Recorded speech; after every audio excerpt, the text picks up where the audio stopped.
Alrighty everyone, welcome back to another live stream here on the channel. Hopefully everyone is having a fantastic Saturday so far. I do apologize for the earlier stream. I have some stuff coming up towards 6 o'clock, literally right when I was supposed to start. So I decided to start early, and because I've started early, this will probably be a longer live stream than if I were to start at 6 o'clock later on tonight. So let's see what we have here in the chat. Quite a lot of people in here today. We have Lake House Legacy, Poison Edits, Random Guy, Christopher. Go down a little bit here. We have Maury as well as Pete. Glad to see you in here. Cruz, Misty, Justin, Haywood, and JD, Misty, Sir Charles, everyone else who's in the chat who may not be chatting, or if you're just watching and not chatting, glad to have you in here. Zachary, T, David, General, Dane, all you guys, welcome to the stream. Alrighty, let's switch on over to our main scene. Hopefully everything's good. Looks good. Yep, that's good. I had a little bit of a rush getting this together because I planned the stream literally like 18 minutes ago. I put the stream up to public, so yeah, hold on. I think I did forget one thing. Yes, I forgot one thing, and if I don't do it, it will be it will be really bad. So I'm gonna be right back. Give me literally just a second. I forgot to turn on my fan, and this computer gets, like, when I'm streaming, it can get really hot. So, like, literally up to, like, 90 degrees in this room if that fan's not on. That fan keeps it at, like, a 70 degrees. So, definitely want that on. But, anyways, yeah, we have Hurricane Melissa now out here in the Central Caribbean. It is officially a hurricane with sustained wind speeds of 75 miles per hour, wind gusts upwards of 85 miles per hour. Also, movement is still right around 1 mile per hour here. Central millibar pressure down to 980. That is a 22 millibar drop in the last 24 hours or so. So very rapid deepening already happening with the storm. Wind speeds haven't correlated too much with that. I believe we were at 60 miles per hour yesterday. We're at 75 today. So it's not a crazy jump for those wind speeds, but definitely a big jump for that central millibar really deepening here over the last 24 hours or so. And again, it is officially a Category 1 hurricane. We will be live for the 5 o'clock update. Don't worry about that. We will be able to give you the latest information there. That's another good thing about going live early here. So this is the cone as of 11 a.m., but the intensity is as of 2 p.m. Eastern. So they updated the intensity at 2 p.m. Eastern about a little under 2 hours ago, and they updated that cone. That cone is pretty old at this point, about somewhere around 5 or so hours old. So I think they will update that. We'll probably see a decent change in the position of like where these few points are. We might, I think we are trending a little bit further back up to the northwest. So this could be, this could be further up north, closer to Jamaica over the next day or so. So those impacts in Jamaica probably will begin, honestly, either already have begun or will begin tonight.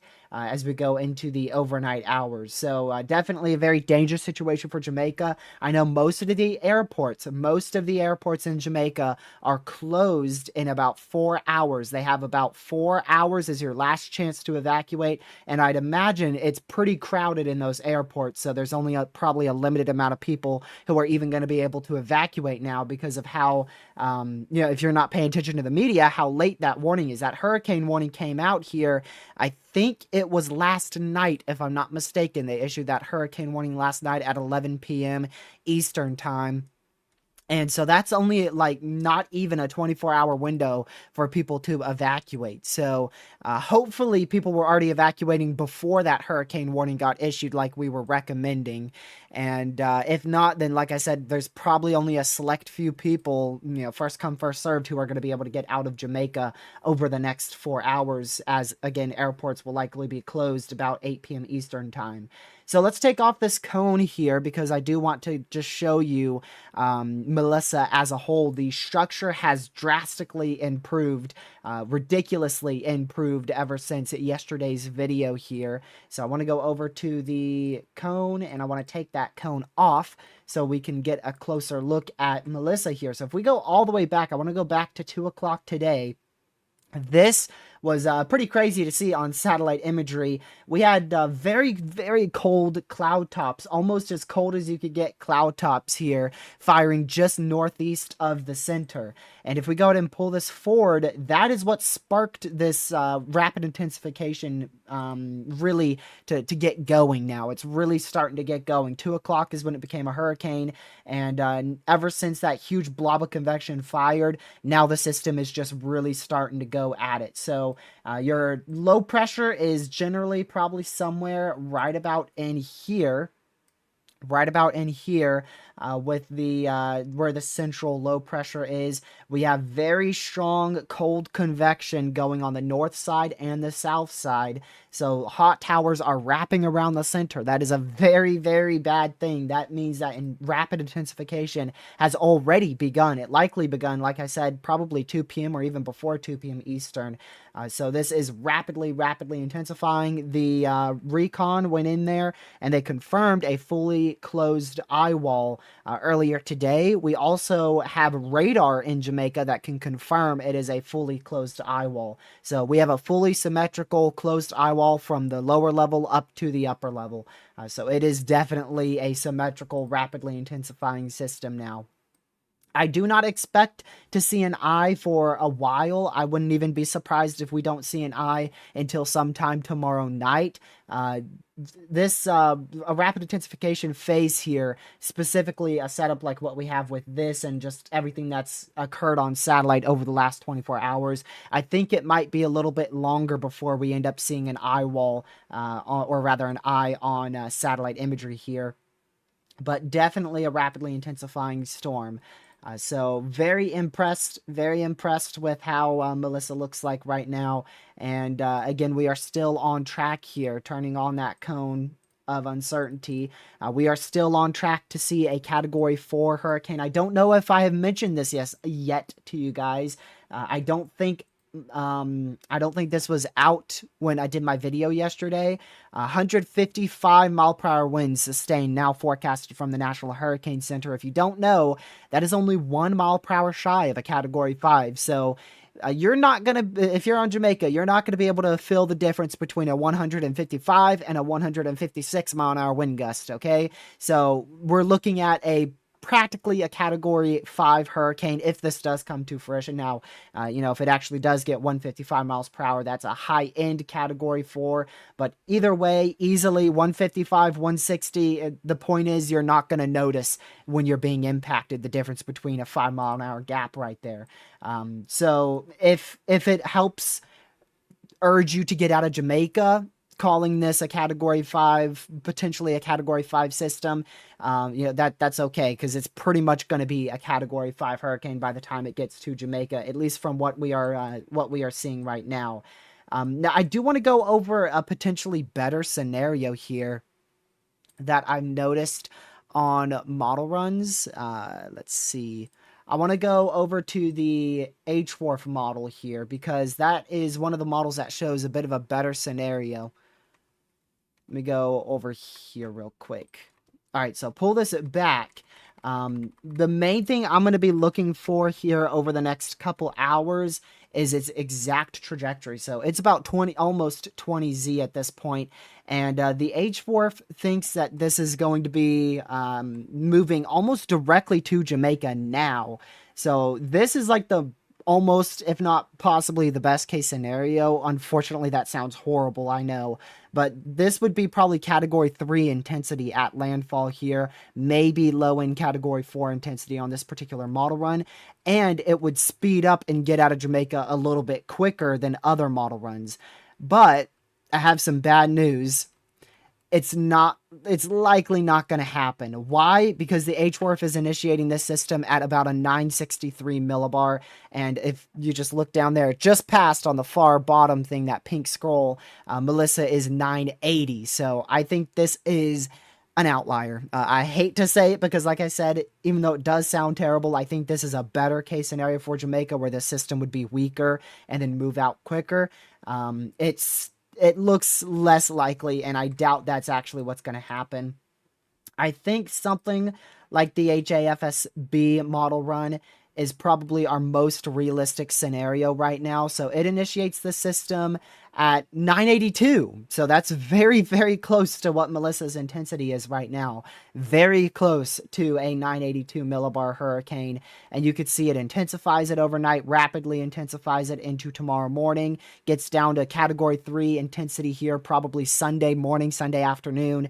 And then it continues to intensify all the way until it gets probably just barely south of landfall, 942 millibars. So that is a probably high-end Category 4 hurricane at that point, pretty much what the National Hurricane Center is forecasting, and then it moves over Jamaica.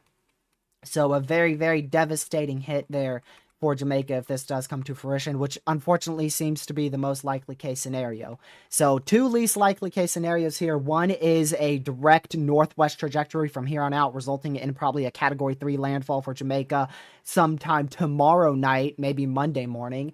Most likely case scenario is a Category 4 landfall sometime Tuesday morning, which is seen by the HAFSB model run. Another less likely case scenario is the HAFSA model run. So if we go to where it initiates here, 981, that's 1 millibar lower than the HAFSB, and is just 1 millibar off what Melissa's current intensity is. And if we pull this out here going into tomorrow afternoon, same thing, Category 3 intensity, Sunday morning, Sunday afternoon, that's tomorrow. Category 4 intensity, probably Monday morning. And then there you go, Category 5 intensity, Monday afternoon. So that is different than what the HAFS model run has. This one has a more intense hurricane becoming a Category 5 hurricane. But I also want to mention this here. Over the last couple of model runs, I've noticed Melissa may peak at Category 5 intensity before it makes landfall on Jamaica. You could see the HAFSA has it weakening up towards landfall. So we go from a 921 millibar Cat 5 down to a 937 millibar, probably high in Category 4 at that point. So that is definitely something to keep in mind here. There's a lot of uncertainty on the rapid intensification phase itself, and however that plays out, it could end up jogging the system west, or it could end up jogging the system a little bit more north. It could end up having having impacts in terms of maybe not a Category 5 landfall. As the system moves more north, it could weaken and back into Category 4 intensity. So definitely some question marks on exactly how strong this may be south of Jamaica, and also over Jamaica as it's making landfall. Peter, thank you for the $10 donation. We have access to the Jamaican radar. Shows a rapidly organizing eye wall. Yep, I saw that. It's already a completely closed eye. So at least down towards the lower level from what you can see on radar, it is a closed eye.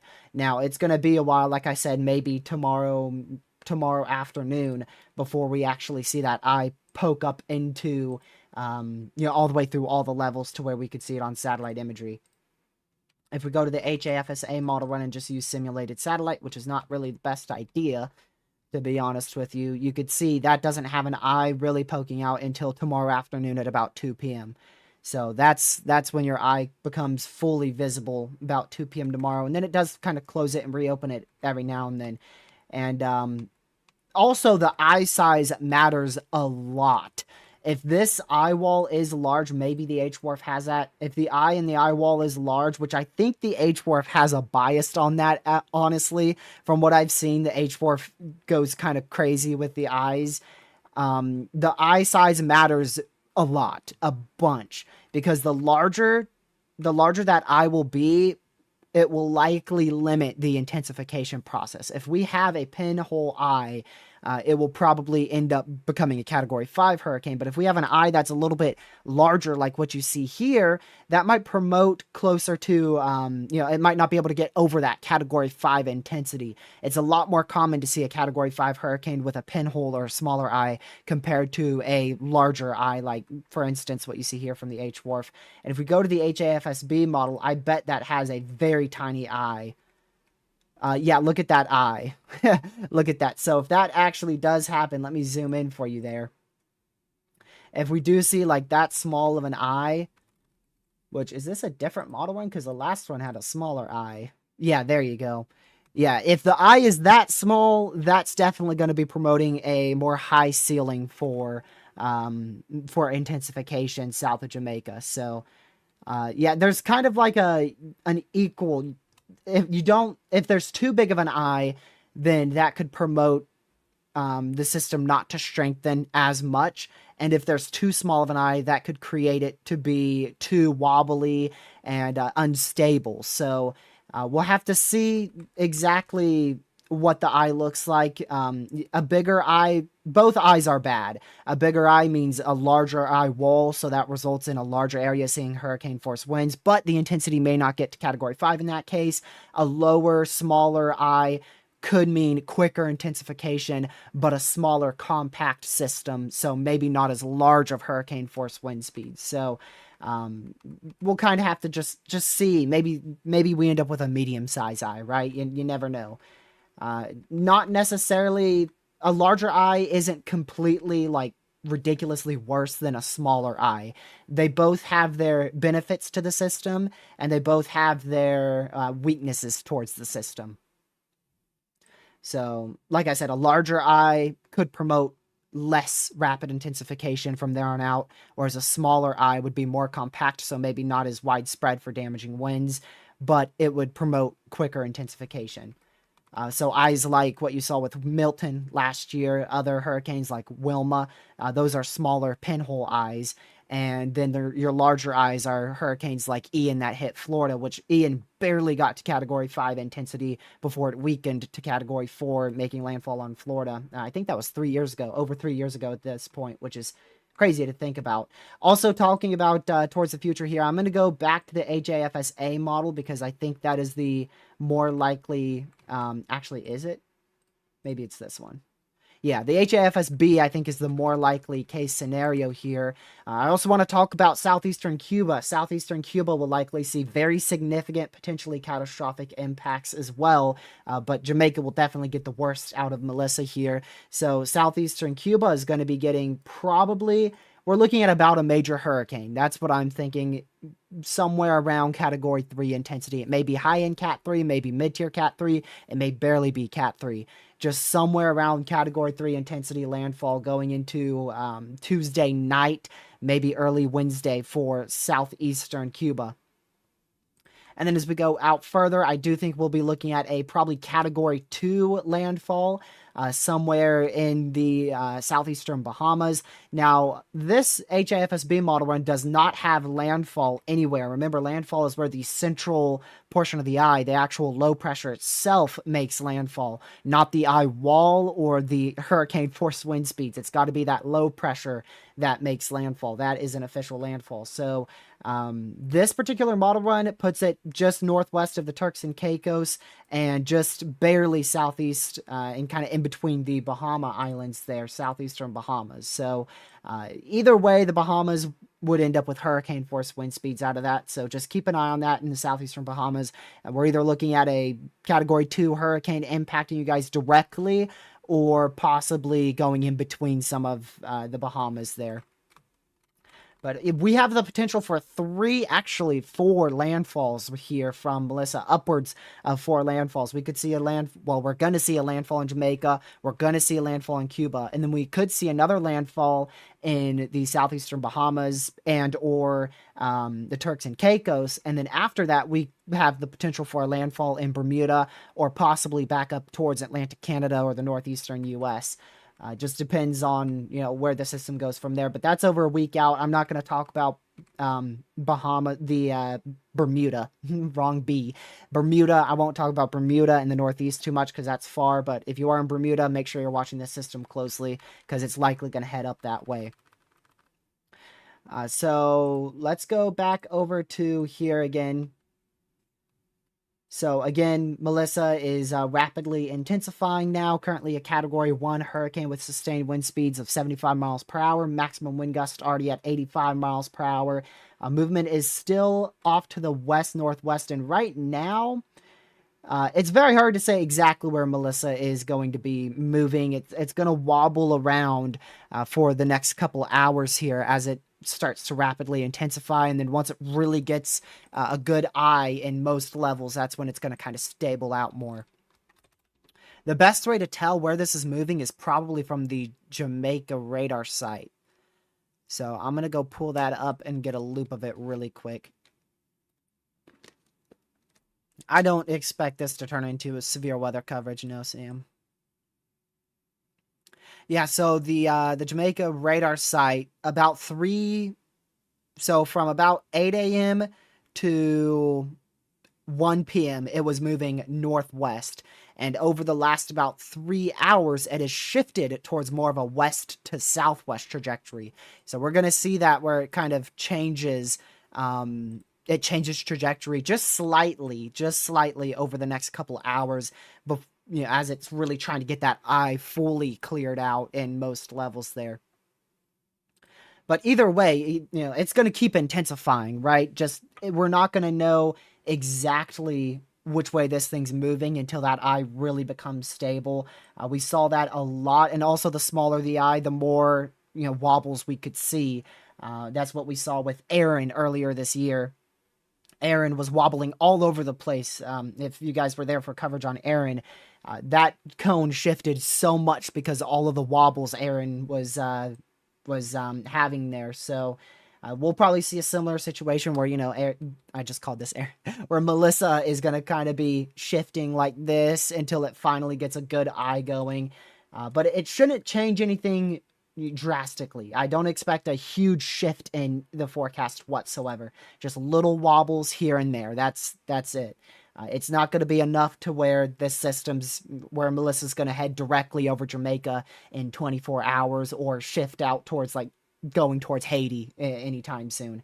It's just going to be some bit of wobbles here, like where it moves northwest, southwest, northwest, west, and then eventually it will stable out and follow that main steering current, that high pressure, which is located over the southwestern Gulf still.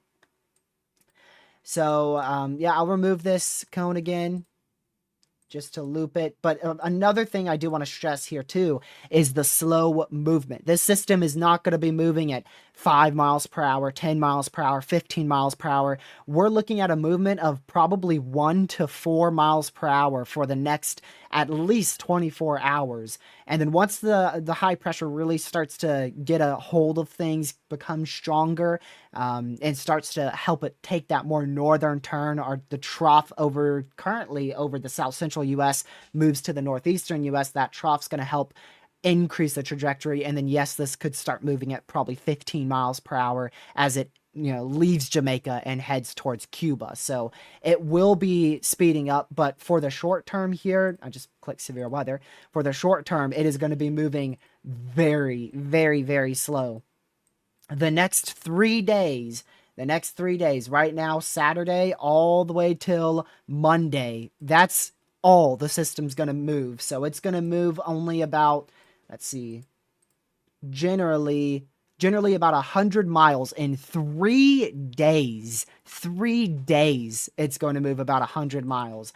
That's not fast for a system whatsoever. Not fast at all. And then, like I said here, as it leaves Jamaica, you can see is that about 24 hours there? Yeah, in 24 hours, once it leaves Jamaica, in 24 hours, it goes from the northern side of Jamaica to eastern Cuba, which is a 225-mile difference there in just 24 hours. So 24 hours, it's 24 hours between Jamaica and Cuba. It's going to be moving a lot faster. Probably, like I said, closer to 15 to 20 miles per hour at that point. So another thing that's going to allow for is this rapid intensification process it's just going to keep going. This system's not going to speed up into Jamaica, so this has plenty of time to rapidly intensify over the next as many as 72 hours, as much as 72 hours. This could continue to intensify before it finally starts to steady out at that high in Cat 4, maybe low in Cat 5 intensity up here near Jamaica or over Jamaica. But another thing is rainfall. I want to go over our rainfall forecast here from the National Hurricane Center. I really need to pin the National Hurricane Center on this computer because I can't just switch to it immediately. So here's the National Hurricane Center. This is their official website, nhc.noaa.gov. And you can see that is Melissa's official forecast track there, which you were looking at on Radar Omega just moments ago there. But I want to go to the rainfall forecast here, which they have upped. This is actually new. They have upped the rainfall forecast. This has to be new because I checked this not long ago and this was not here. Up to 40 inches of rain now possible across eastern Jamaica. So they actually just upgraded this rainfall forecast here. That is literally more than 3 feet of rainfall right there across eastern Jamaica. And then upwards of about 2.5 to 3 feet of rain across far western Haiti. That is an insane amount of rainfall. So we're looking at very, very catastrophic flash flooding across not only Jamaica, but also across western Haiti. So that is probably what's going to end up being the number one issue with this storm. Not the winds, probably not even the storm surge, but storm surge will be really bad. Probably going to see up to 15-foot storm surge. I'll have to see if I can find any products on that with this. But it's going to be that rainfall, the rainfall 40 to 45 inches of rainfall across Jamaica. And Jamaica obviously has a lot of mountains, and so that's going to create a lot of mudslides, landslides, and that is just going to be horrible. That's probably what's going to end up being the biggest issue. Number one issue is probably going to be all that rainfall, and then the second issue will probably end up being storm surge.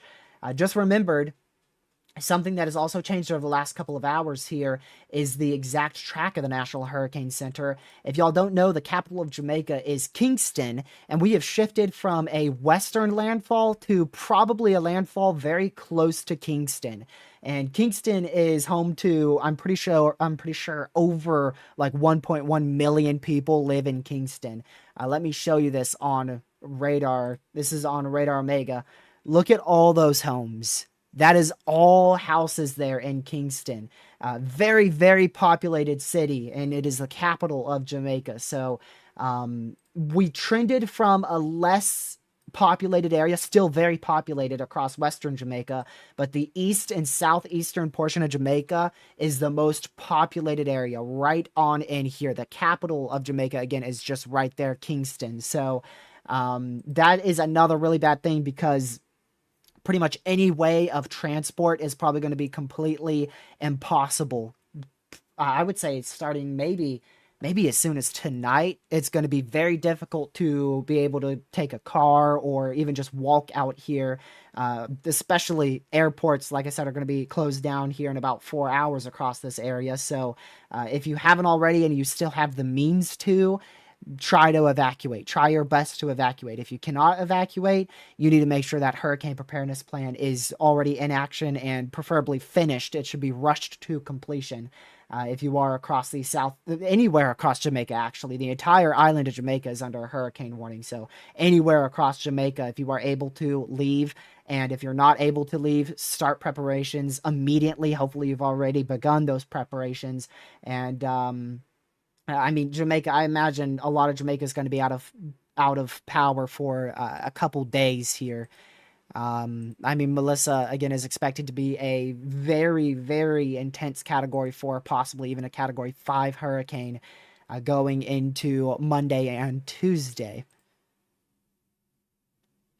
All right, let's go over to again the National Hurricane Center here. I want to go over to the earliest arrival time of winds. And you could see the earliest arrival time of wind speeds here across southeastern Jamaica is literally tonight, 8 p.m. tonight. And that's when all the airports, most airports, will be closed across Jamaica. So we could start seeing tropical storm force wind speeds as soon as just less than 4 hours from now. And then much of Jamaica by tomorrow afternoon will likely be experiencing tropical storm force wind speeds. And then the hurricane force wind speeds should be a bit later. Hurricane force wind speeds, assuming this model run is correct, probably won't start until sometime Monday morning. So consistent tropical storm force wind speeds as early as tonight through all day Sunday, and then hurricane force wind speeds sustained starting probably Monday morning and lasting till probably Tuesday afternoon. So this is a very long duration event. We're talking about 2, maybe even 3 days of tropical storm force wind speeds here across much of and specifically over central and southeastern Jamaica. If we go back here, tropical storm force wind speeds on this model run begins early tomorrow morning, and then it doesn't get out of here until this is Tuesday evening. So that is a full 2 days, 2.5 days of tropical storm force wind speeds on this model. But if it is a little bit more south, like the HAFSA model run has, let's see what that shows. So that still has tropical storm force wind speeds, as soon as tonight, but most likely beginning tomorrow morning. And then it still lasts all day Sunday, all day Monday. Hurricane force wind speeds a bit later, Monday evening for those hurricane force wind speeds. And then those tropical storm force wind speeds don't get out of there until still Tuesday night, maybe even Wednesday morning on this model run. Another thing I also want you guys to note here specifically for people out there in Cuba and southeastern Bahamas, the Turks and Caicos, is the wind field here. So I'm going to switch over to weather-wise real quick, so I can show you guys this. All right, so I want to show you the forecasted size of this system. So this is overlaying the pinpoint forecast intensity, the wind field forecast, and the cone of uncertainty. And notice how the winds are very concentrated here. The red is very concentrated over a very small area. And then as it makes landfall, those winds grow very, very rapidly in size. And even that orange area here, it's definitely difficult to see because I'm overlaying the entire forecast there. But that orange is generally the size of that outer white area I just drew. And then look as it goes over, like, for instance, Cuba or passes by the Bahamas. This system could double in size for those tropical storm force wind speeds. So that is very important to note, especially across the southeastern Bahamas, because even though that pinpoint forecast has the possibility of a landfall over in here, the Turks and Caicos, into the central Bahamas, possibly even removed from the cone of uncertainty, could experience tropical storm force wind speeds because of how large this system is going to get as it passes through Jamaica, and then it even grows more after it makes landfall on Cuba. Like I said, sometime probably Tuesday night into Wednesday morning. So that's also very important to note, is the system will grow in size as it makes landfall in Jamaica. As it leaves Jamaica, it will continue to grow in size, and then it will really grow in size as it makes landfall over Cuba. There's already the outer bands of Melissa already impacting central and southeastern Jamaica, so could be getting isolated tropical storm force winds literally right now across central and southeastern Jamaica as the far outer bands of Melissa impacts the island. You could see that on satellite imagery there.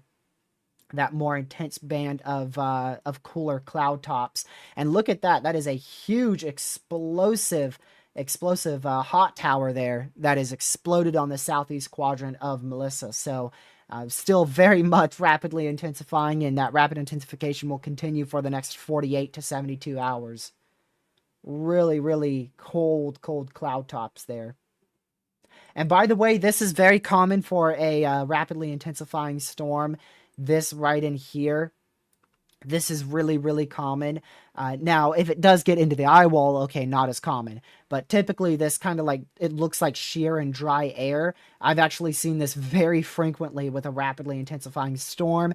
And often, especially earlier on in becoming a weather enthusiast, I thought that this would be like a huge issue for tropical storms or hurricanes. So I don't think this is going to end up being an issue for intensity for this storm. If anything, it kind of gives it more of that rapid intensification look because you have the leftover convection back out in here, and then you have the more intense convection focused over, where generally the center is. So that's definitely an intensifying and rapidly intensifying hurricane there.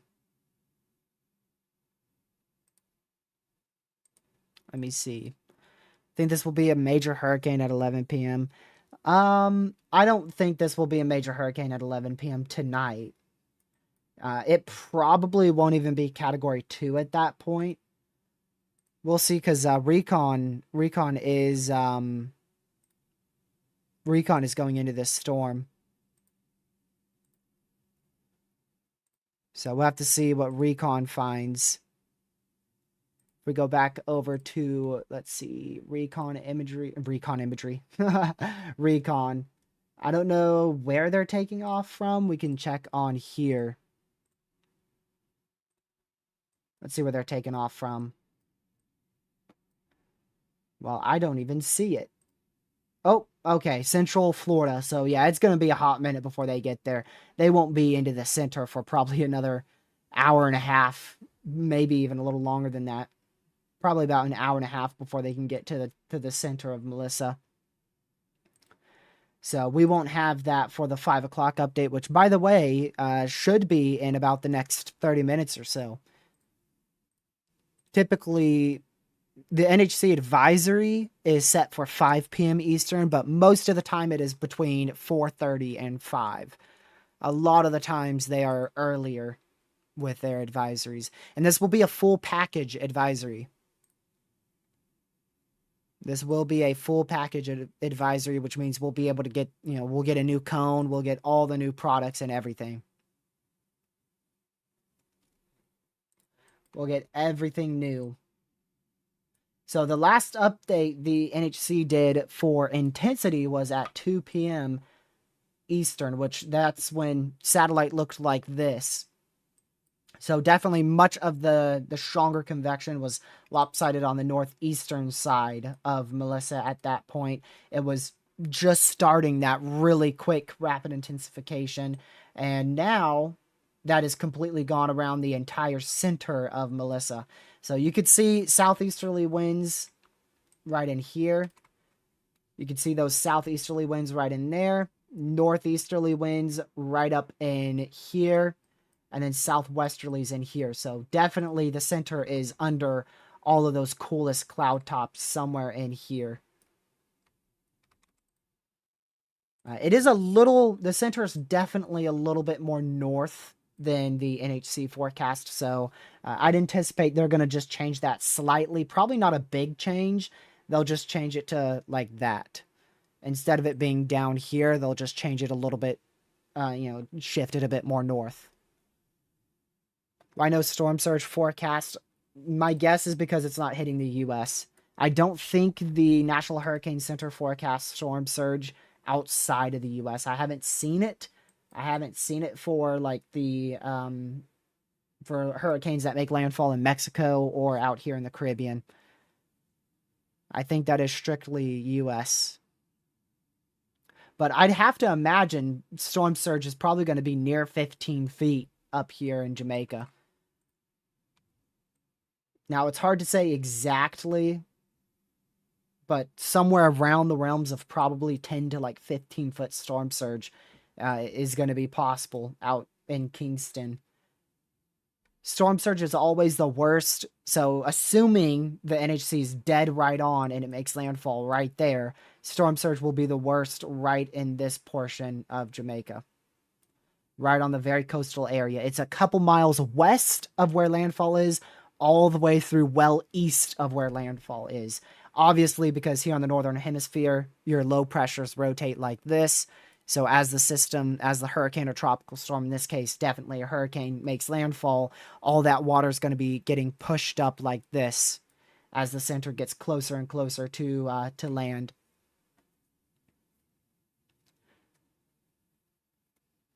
Newest Geo run just came out, pretty much puts it on top of Kingston. Yeah, I'm not surprised. Yeah, typically once you get within about like a 3-day range for a tropical system, you really want to be using your hurricane models and especially your ensembles. Your ensembles, that's a good thing about ensembles. You can use ensembles whenever. Ensembles are great for whenever. Obviously, the further out you go, the less likely they are to verify, but I mean, ensembles are awesome. Especially the new Google Deep Space or whatever it's called, AI model run or AI ensembles, which is what you see right here. And if we go ahead and pull this out, I'm only gonna pull this out to 96 hours because we shouldn't need to do it any longer than that. So there's the main our main ensemble skin from Google AI ensembles here. This is verified. These have verified awesome out in the Western Pacific. They verified very well in the Caribbean and in the southern, kind of the southern portion of the Western Atlantic. So typically they verify very well, especially within the 5 to 7 day time frame. They do really, really well. And we're literally in a about 3 to 4 day time frame, so I imagine they're even more accurate. And you can see the majority. It's hard to, honestly, a bit hard to tell where the majority is, but you can kind of make it out to be right in here is where the majority of those ensembles have landfall being. If we pull that back here, it looks like there's still a big time difference there. So the first main batch has landfall being as soon as, wow, that is not soon at all. That is not soon whatsoever. That's about like around 8 a.m. Tuesday morning. Definitely not soon. And then some have it making landfall as late as 2 p.m. So somewhere between, I'd say a bit earlier than that is your window. Somewhere between probably 5 a.m. and noon Eastern time on Tuesday is when we're looking at landfall. That's my general guess based off of these ensembles. And there's about 50 ensembles here, and I think the NHC said about 40 of those 50 ensembles have Melissa becoming a Category 5 hurricane. I'm pretty sure I saw that from the NHC discussion. I don't know if that was the 11 a.m. discussion or the discussion at 5 a.m., but one of those discussions today said 40 out of 50 of these AI ensembles have a Category 5 hurricane. But the NHC, I really don't think they need to pull the trigger on that personally. I'd be very shocked if they forecast a Category 5 hurricane. Now, when Melissa gets to like a 150 mile per hour Cat 4, say that happens sooner, right? Say Melissa's a 150 Category 4 right in here. Okay, maybe then they could forecast a Cat 5 hurricane. But personally, I don't think they're going to do it until either it's on the edge of a Category 5, or they may not do it until it is a Category 5. I know that's what they did with Umberto. Umberto was like 12 hours away from becoming a Cat 5, and that's when they forecasted it to be a Cat 5.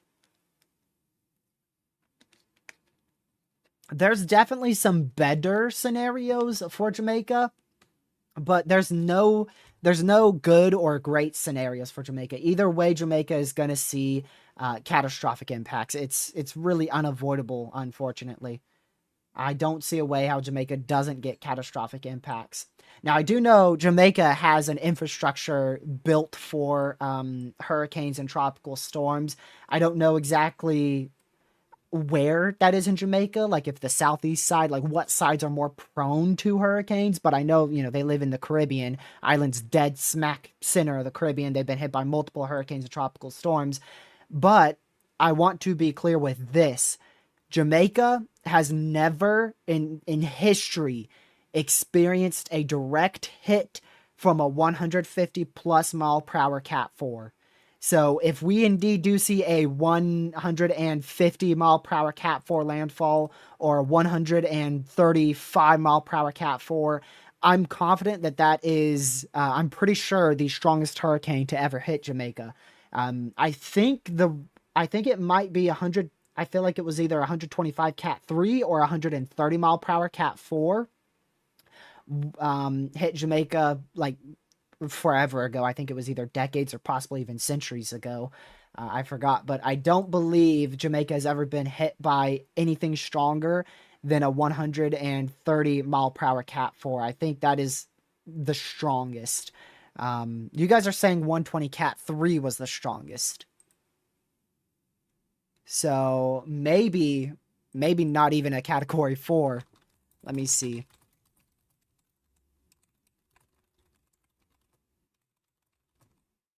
Let's see here. I'm Googling it, which is not a very good idea. Let's see. Yeah, apparently it was. Yeah. 120 mile per hour was the strongest landfall. So actually, the NHC is forecasting, they're forecasting a historic landfall there. So yeah, and even outside of the landfall, the rainfall is probably going to be near, if not historic, for Jamaica as well. 1988. Wow, yeah, so that's a long time ago. That is a long time ago. Jamaica's definitely changed its infrastructure ever since then. Hopefully, fingers crossed, there's been more hurricane prone things that have been added to Jamaica, but I mean I just don't see like a category 4. There's a big difference between the majority of tropical storms and hurricanes that hit Jamaica being like a 60 mile per hour tropical storm up to a 100 mile per hour like Cat 2 hurricane. That's what Jamaica sees, a bit more often, is weak tropical storms to category 1, category 2 hurricanes. But this is like, it's on another level, a low end category 4 hurricane. That is very, very intense. And I do want to also mention, you could see here, I'm pretty sure there's going to be a good chance we see weakening in Melissa as this goes and hits Jamaica and makes landfall over Jamaica. It depends exactly when that turn happens. So you can see, it seems like the NHC is really leaning on the Google AI ensemble guidance. And if this is correct and it takes this track right in here, Melissa would definitely end up peaking right in this area here.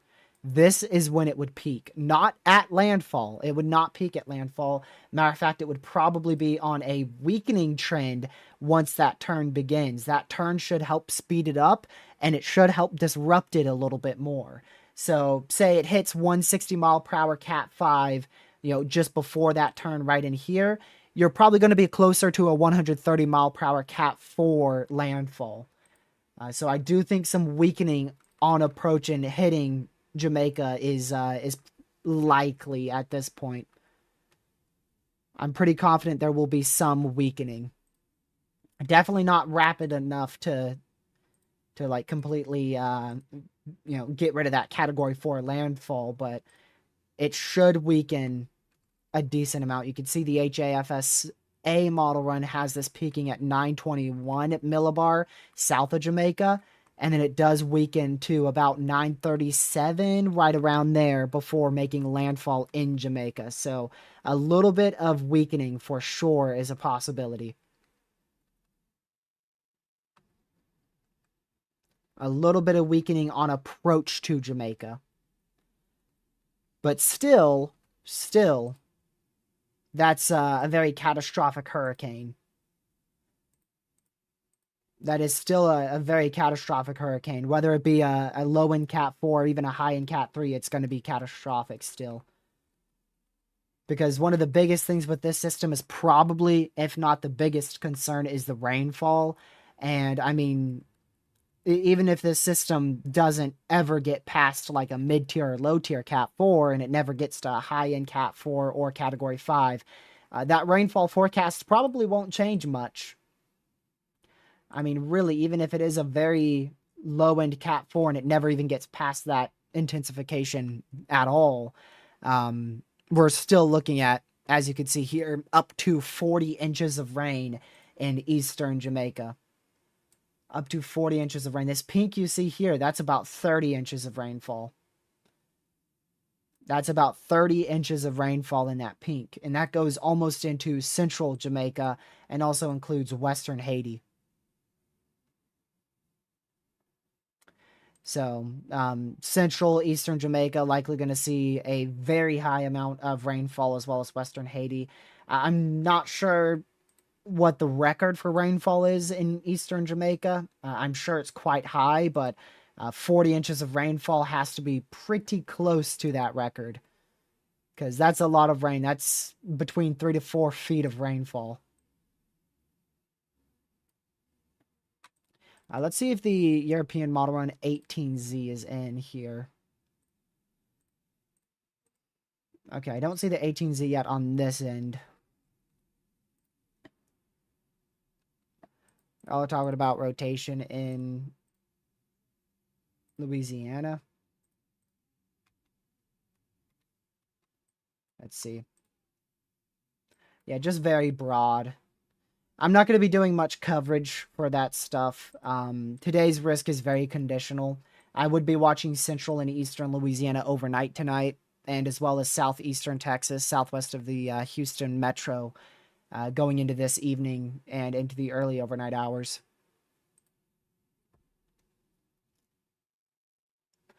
So once again, let's go ahead and pull up our satellite for Melissa here. And you could see that explosion of convection starting yet again. I wonder, hold on, real quick. I got to go see if the NHC's update is out yet. Just remembered we're supposed to be getting that pretty soon.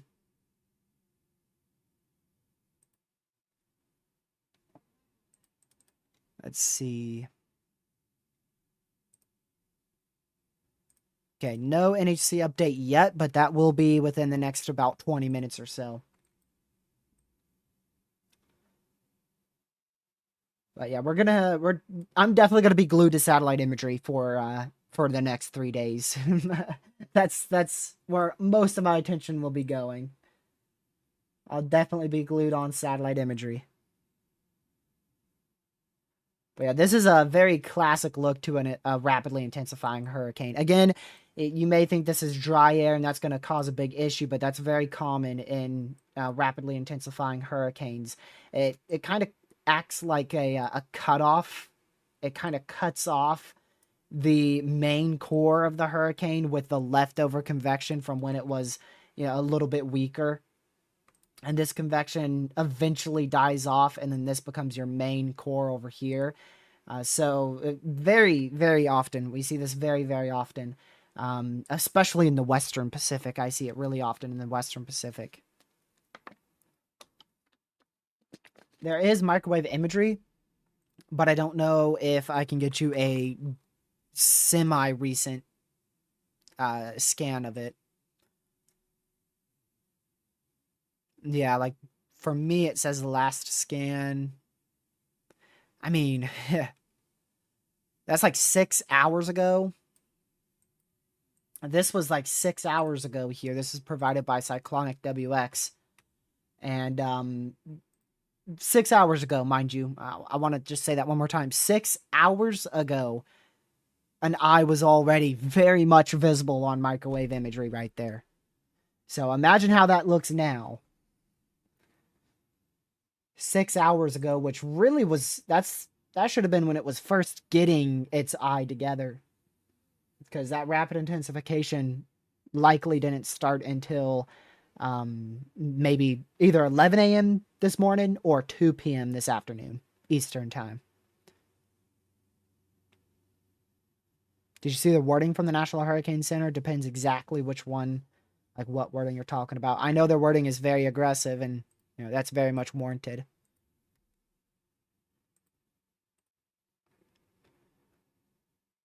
But yeah, I read their whole discussion early this morning.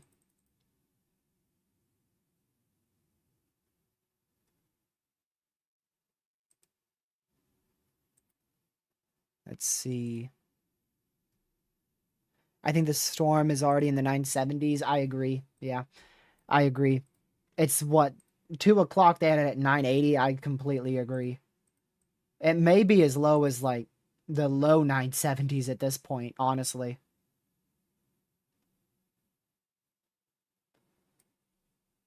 It's probably somewhere between. I'd be shocked if it's not in the 970s. I would be blown away if it is still at the same intensity that it was 2.5 hours ago. What happened this morning is.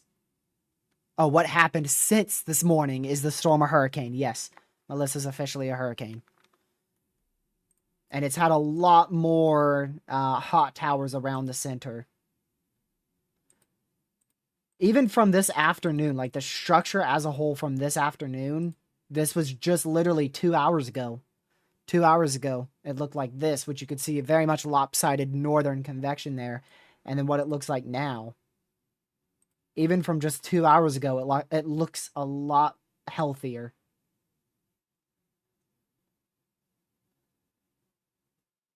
So, I mean, it really, really exploded, especially ever since, like, if you last looked at satellite imagery, like, last night, and you're looking at it for the first time now, it pretty much is going to look like a different storm.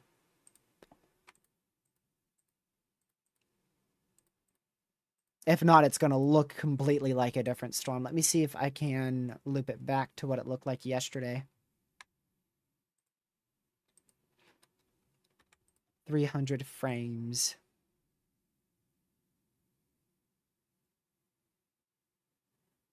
I mean, it's crazy how much the structure improved from yesterday. My goodness. Even from this morning. All right, this was about 8 p.m. yesterday. So not even 24 hours ago. And this is what the storm looked like 24 hours ago. Honestly, didn't look too healthy. You didn't really have your good shrimp look anymore. So didn't really look too impressive. And then jump scare to not even, but yeah, about 20 hours later here. About 20 hours later, boom. I mean, it looks completely different. And you could see this is the process of it. This is when westerly wind shear was really hurting it. This was 2 days ago. 2 days ago, 4 p.m. Thursday. 4 p.m. Thursday. And then going forward in time, this was yesterday, Friday morning. Still Friday morning. Friday afternoon. Friday evening. Friday night. This morning. And then this is about 8 a.m. this morning, it really started to look good. This is 8 a.m. this morning. That's when it really started to look like it was rapidly intensifying. And then 11 a.m., you could see that more swirl with the western convection. So that was a big sign of the eye trying to form and really become more obvious there. And then this is about 2 p.m., and that's when it was upgraded to a hurricane right there at 2 p.m. And then here we are now.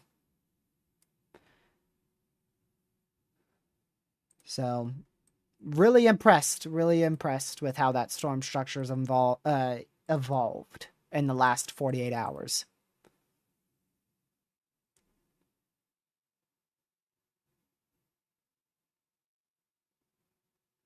Let's see here.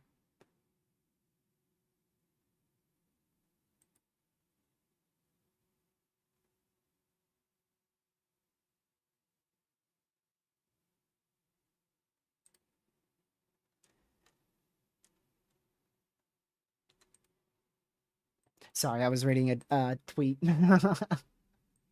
Reading new information from the tornado yesterday that hit or apparent damaging winds and not a tornado in the DFW. So, do you think it could be Cat 5? Yes, I do. But I'll tell you this, it's going to have to stay on the southern track here. It's definitely going to have to stay on a more southerly track. If it gains any more north direction here, that's less likely. The more north it goes, the more wind shear it has to deal with.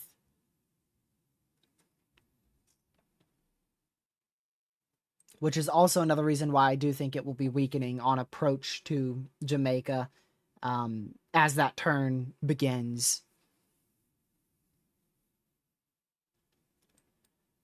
So its peak intensity will probably be sometime Monday morning or afternoon. Monday morning or afternoon is likely when it will be at peak.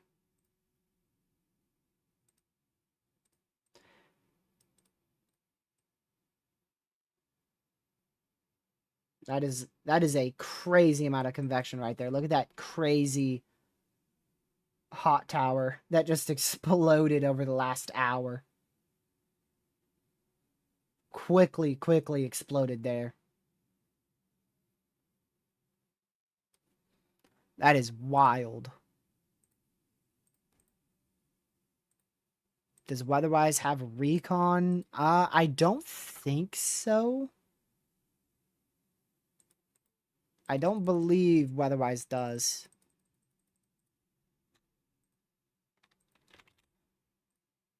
Or maybe, but I don't think so. I know they have models and spaghetti models, but I don't believe they have recon. Yeah, it's gonna wrap around the whole center for sure.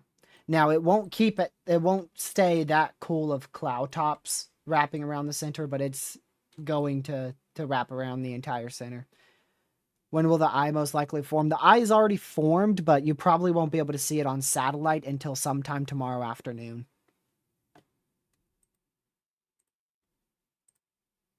But it could be earlier, but I'm thinking probably sometime tomorrow afternoon that main eye will poke out.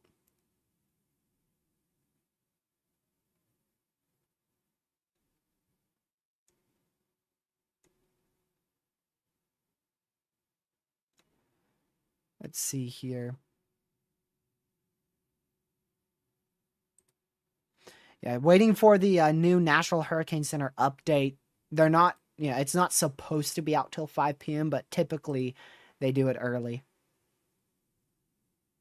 What do you think is the ceiling right now? 165 Cat 5.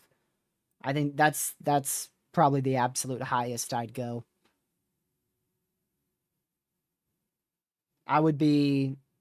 It would surprise me a little bit if it got that high. Most likely peak is 155, 160. I don't see it going anywhere above 165, honestly. It's too short of time.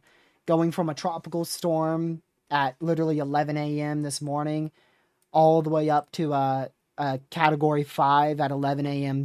literally Monday morning.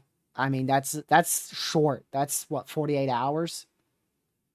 48 hours going from a tropical storm to a Cat 5 160. We've seen higher, but in better environments, especially in the Western Pacific and the Eastern Pacific. We've seen quicker intensification, but this environment is not perfect. Environment is not perfect. If it was more south, I would increase that ceiling. Like back down in here with when Melissa originally formed, if it went in this area, that's where we were talking about a peak potentially greater than 180 miles per hour out here. but it's not out there and it's not going to go out there. It's going to be very close to Jamaica going into Monday, and then we'll make landfall in Jamaica probably sometime Tuesday morning.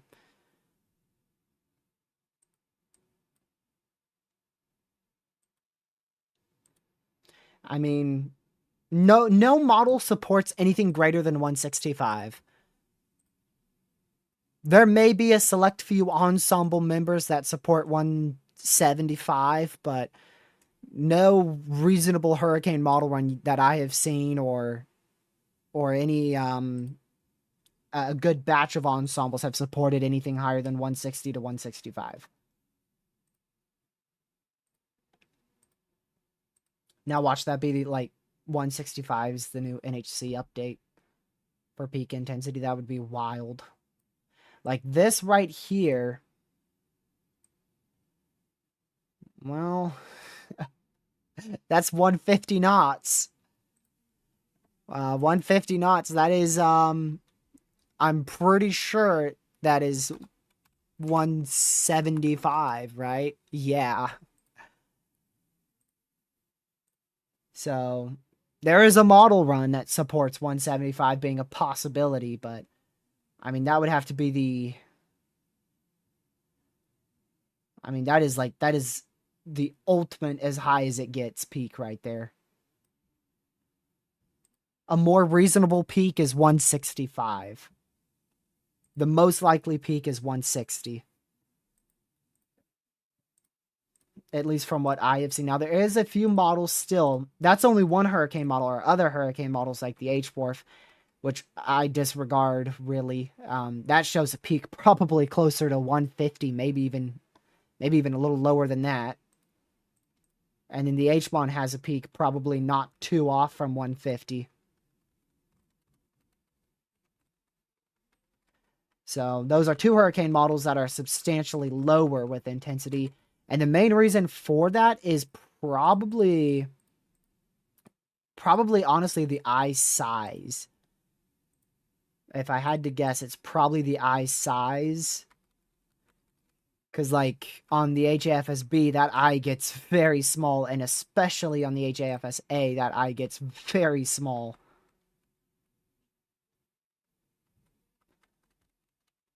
So yeah, even into tomorrow, like the eye may never fully be seen tomorrow. It's possible towards like 2 o'clock. Like I said, tomorrow afternoon, we'll have to see if there's an eye showing, but that eye probably won't become stable until very late tomorrow night into definitely Monday.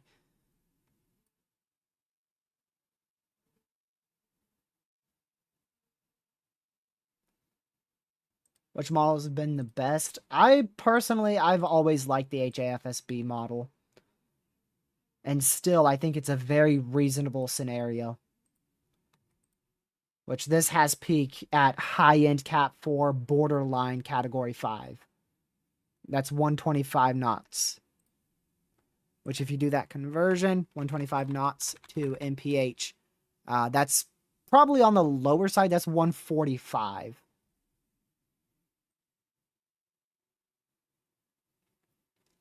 But still, like this model run's probably honestly underestimating the rapid intensification phase.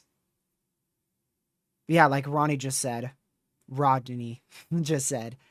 models aren't the best with rapid intensification, especially a few days out. That is 100% correct. The models that are best with that is the HAFS A and B. And I think the HAFSB could potentially still be underdoing that.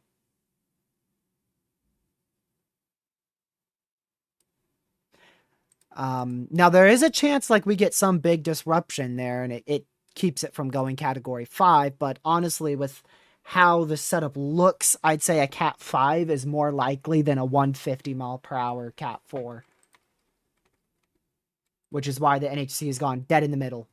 They're not pulling the trigger on a Cat 5, and they're not going any lower than 155 at the moment. Now, we'll see if that changes with the new NHC update, if it ever comes out. Am I on, like, the wrong time zone or something? Did I miss it from like 30 minutes ago here?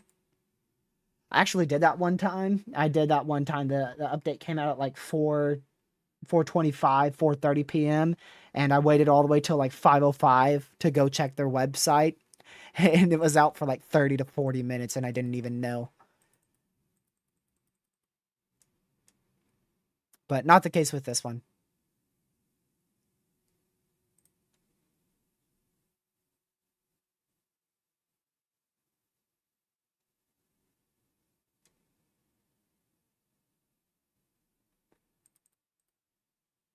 So, yeah, the update should be out before 5. I was really expecting it, completely expecting it before the time that we're at now. Cuz like I've seen them be as early as 50 minutes early. But we'll wait for it. We'll wait for it. I don't have anything to do till almost 6, so. But yeah, while we are waiting for this update, if you haven't already, make sure you hit that like button and share the stream and the channel with your family, friends, social media, especially if you know anybody in Jamaica, Western Haiti, or Eastern Cuba. And consider hitting that subscribe button with a notification bell set to all so you know when I go live or upload a video. Speaking of live streams, well, there you go. There's a new NHC update. I'll try my best to do a live stream tomorrow night, but unfortunately cannot promise it. So the next guaranteed live stream is Monday, but I'm going to try my best to do a live stream tomorrow night as well. Let's see. I don't know where we could get that the quickest. 90 mile per hour, 974. Looks to be the new update. Forecast discussion. Forecast advisory 2100.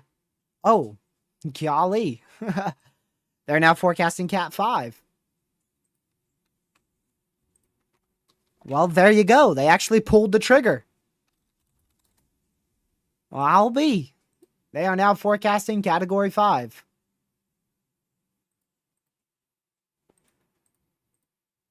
And I still need to get the official millibar and wind speeds of that. Public advisory 2100. 90 mile per hour, 974. All right, I'm going to go update that text at the bottom. 90 mile per hour, 974, which is pretty much what I expected.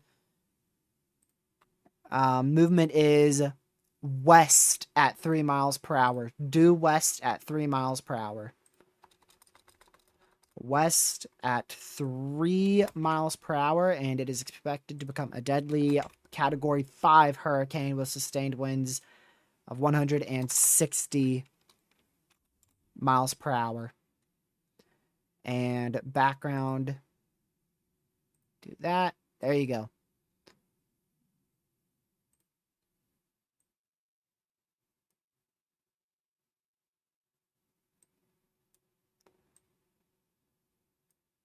Okay.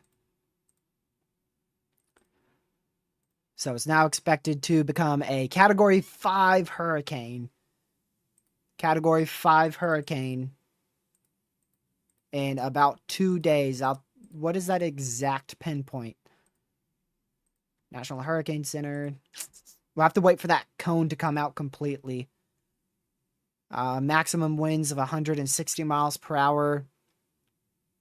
Dang. 195 mile per hour wind gusts. And that is forecast hour on the 27th at 2 p.m. So that is Monday afternoon. Monday afternoon. 2 p.m. on the 27th. Oh, hey, there it is. There you go. Category 5 forecasted. Wow, I'm very surprised they pulled that. I'm honestly surprised. I didn't think they were going to pull it this soon, but they did. So, Melissa is officially expected to become a Category 5 hurricane, which would be the third Category 5 hurricane of the season. And it is also still forecasted to be the strongest hurricane to ever make landfall on Jamaica.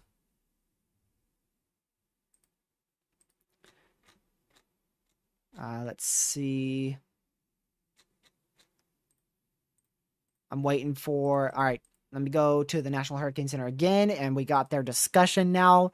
2100 discussion. Melissa is likely beginning to enter a period of rapid intensification since both Air Force Recon Reserve aircraft sampled the system improving this morning. Satellite presentation has continued to improve with cold -75 to -80 Celsius cloud tops wrapping around the center, with hints of an eye beginning to appear on visible satellite imagery. The eye is also becoming better defined with radar images out of Jamaica, with an overall diameter eye of about 20 nautical miles, in addition to an earlier microwave imagery pass received with prior advisories showed a well-defined cyan ring. We looked at that, which is often a signifier to rapid intensification. Let's see. Initial intensity will be set at 80 knots as of this advisory, blending in with these hurricane estimates using both recon and hurricane, or recon and satellite, rather. Hurricane appears now to be moving slowly westward at an estimated motion of about 3 knots. Is 3 knots still 3 miles per hour?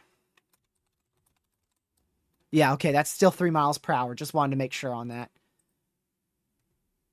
Let's see here.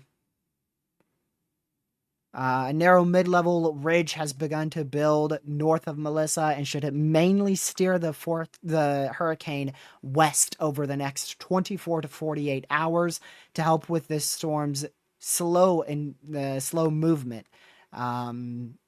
Deep layer sharing vectors. Yeah, I'm trying to skim through this, which is why some of it may not make sense when I'm reading it. Skim through all of this real quick. Oh, compared to this morning, the track guidance has become more tightly clustered in and across the track direction, and even better aligned with the 12Z GFS run, which was previously a complete eastward outlier, is now in a better agreement with the track guidance, still showing a direct landfall in Jamaica. The main uncertainty is relative to the amount of acceleration that Melissa will undergo after it turns. A large spread along with the track and direction in both the deterministic and ensemble guidance in the 3 to 5 day time frame. The National Hurricane Center's track has only slightly been moved forward due to the previous forecast advisory. Hurricane watch is in effect in eastern Cuba. Rapid intensification appears to have begun, and assuming Melissa stays far enough to the south of Jamaica over the next day or two, there appears to be a few impeding ingredients to intensification in the very short term. Both the Hurricane Regional Models and the Google DeepMind Ensembles, which we've been using both of those very much, suggest rapid intensification could last for as long as 48 hours. In fact, once again, 4/5 of the latter 50 ensemble members are forecasting a peak of Category 5 intensity. In the 12Z HAFSA run, it also showed intensity up to Category 5 strength in the 48-hour time frame, and both HAFSA and B have been suggesting a similar track and peak over the past few days. Given the current trends, the National Hurricane Center has now increased to forecast a Category 5 hurricane in 48 hours, in general agreement with this aggressive forecast. So this forecast is a little bit on the higher end of things. Let's see. Peak intensity is at least Category 4 intensity, but they did increase that to Category 5. So, yep, there you go. Officially forecasting a Category 5 hurricane.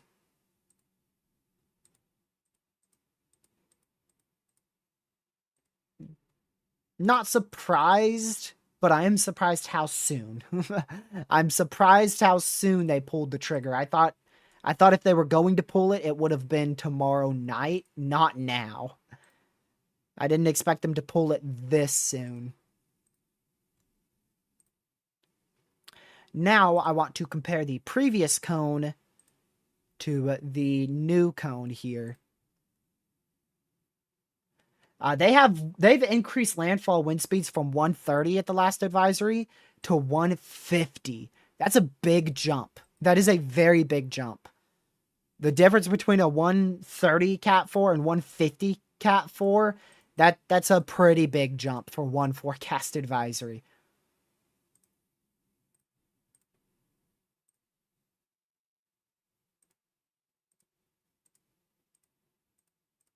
I'm only going to do the 3-day cone because the 5-day cone moved quite a bit forward, so it's not the best comparison. Oh, also, look at that. They are forecasting a Cat 4 130 after this hits Jamaica. So, could be a low in Cat 4, but most likely a high in Category 3 landfall for Cuba. And they also have put this to Category 2 105 over the southeastern Bahamas. So they are forecasting a landfall in the southeastern Bahamas now as well. Also, to reiterate, a hurricane watch has been issued for eastern Cuba now. So we've got a hurricane watch in effect for much of eastern Cuba, as well as for southwestern Haiti, as well as a tropical storm warning in effect for southwestern Haiti, and a hurricane warning for the entire island of Jamaica. Looking at the difference between these two cones here, the latest advisories, you can see they definitely have sped it up a little bit and have shifted in the near term a little bit more north, closer to Jamaica, which is really, really bad. Really bad. I was thinking a more northern trajectory, they would have either kept the forecast at 155 or maybe even downgraded it to 150 because it's going to be closer to Jamaica, but they've actually upped that to a 160 mile per hour peak at 2 p.m. on Monday. And just a little shift northward there. Not really a huge shift, honestly. Mainly paying attention to this area right here, by the way. That's mainly what I'm looking at. With the old and new. Old, new. Wow, they're forecasting a major hurricane, like, literally tomorrow morning, right? Oh my word. Yeah. Or very early tomorrow morning, debatably overnight. Overnight tonight, tomorrow morning. Literally 2 a.m. tomorrow morning. Very, very soon. So they have a very rapid intensification process happening over the next 24 hours, and then still continuing pretty well 24 hours after that, from 130 to 160. So from now, it goes from 90 miles per hour to probably about 120 at 2 p.m., maybe even 125 tomorrow at 2 p.m. Scratch that. Yeah, this is actually for 2 p.m. So for the next 24 hours, it's going to go from 90 mile per hour winds sustained right now, and at 5 o'clock tomorrow, it's probably going to be at 135. Probably going to be at 135 at the 5 o'clock advisory tomorrow. And then from the 5 o'clock advisory tomorrow to the 2 p.m. advisory on Monday, they're forecasting it to go from about 130, 135 to 160. And then, like I said, this is, honestly, this is probably forecasting Cat 5 is also big news. But really, these 2 points, this is the big news here.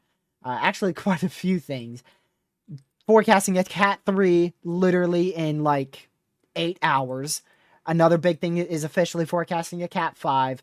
But a big, big thing is the fact that it went from 120, or rather 130, to 150 Cat 4 near landfall. Because this point was 130 mile per hour at the 11 a.m. advisory, and that went to 150. That's a big jump. And then another big thing is now forecasting a Cat 4 past Jamaica as well, for the possibility for a high-end Category 3 landfall in Cuba. And then also forecast. There was pretty big change on this advisory. I'm not gonna lie, pretty big change right there. Now forecasting a landfall over the southeastern Bahamas, Category 4 north of Jamaica, potentially a high in Cat 3, low in Cat 4 landfall in Cuba. Hurricane watch in eastern Cuba, forecasting a Cat 5 now, and also forecasting a 150 near 150 mile per hour landfall in Jamaica Tuesday morning. Oh, that sucks. Yikes. 2 a.m.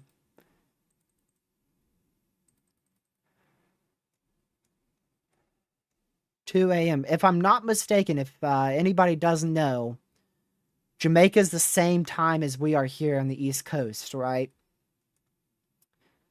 So it's 5 p.m. in Jamaica right now, right? It's got to be close to 5 p.m. at least, if not 5 p.m. Because yeah, you're looking at probably about a 3 to 4 a.m. 3 to 4 a.m. landfall there.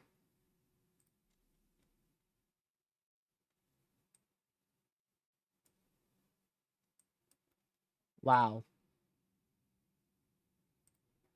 Another thing is, did they shift that the tiniest bit west? It's hard to tell, but it looks like they shifted that exact landfall the tiniest bit west. Okay, you guys are an hour behind me. Got it. Gracious days. If it would be a 3 a.m. landfall my time, that means it would be a 2 a.m. landfall for Jamaica. That is horrible. I'm looking back in my live stream to see when I showed the cone.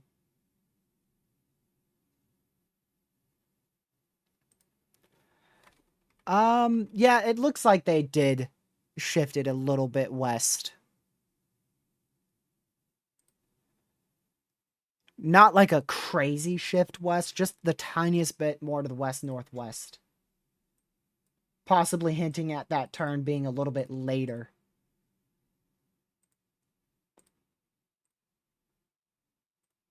Yeah, go back to satellite imagery here. This is infrared satellite. Man. Think those cloud tops are cool enough?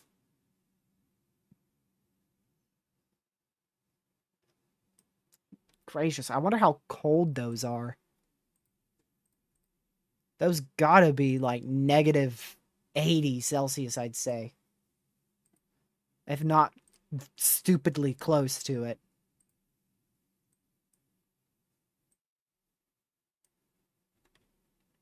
Let's see here. Mesoscale sector, Hurricane Melissa. Look on tropical tidbits.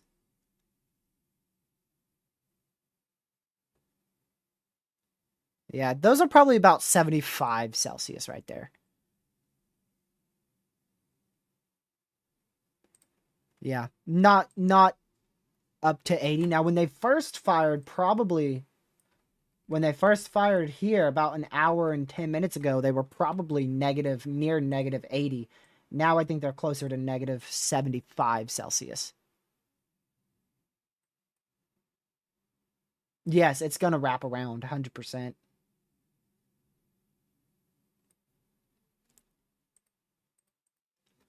It's definitely going to wrap around. I still don't think that eye is completely finished cycling there in the far lower levels based off of radar. It looks wobbly on radar. It still looks wobbly on radar. So I doubt we're going to be seeing an eye tonight. Absolute earliest, I'd say overnight. That's like the earliest we see an eye is very early tomorrow morning. I would be pretty surprised if this has a fully cleared out eye tomorrow morning. The sooner that eye does open, though, it probably the quicker it's going to be able to hit Cat 5. Unless that eye is very large.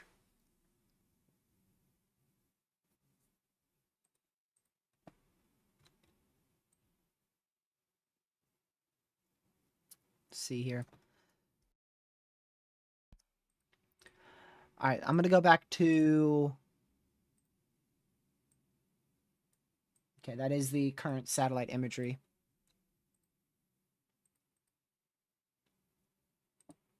Cat 2, 8 p.m. Yeah, probably. Actually, yes. Yes. I wanted to check recon. That's what I wanted to look at. They should be close to the storm now. I'd imagine they're just passing Cuba or very close to Cuba. Oh, yeah, they just hit Cuba.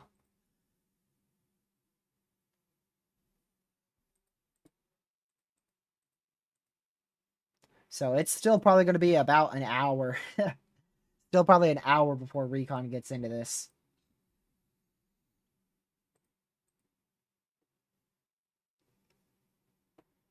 Probably Cat 2 now. Somewhere around there. High in Cat 1, low in Cat 2. Right around there. The official update is 90 mile per hour. High in Cat 1.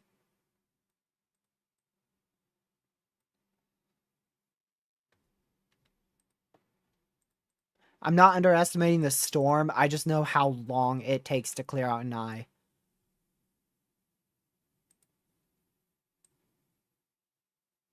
It takes a long time to clear out an eye, and considering this thing's really just started,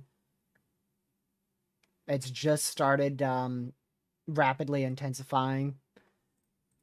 I mean, we're probably only about maybe 6 hours into this thing rapidly intensifying. That's why I said I'd be surprised if it gets an eye tonight. Now, if it gets an eye sometime tomorrow morning, that might still surprise me, honestly.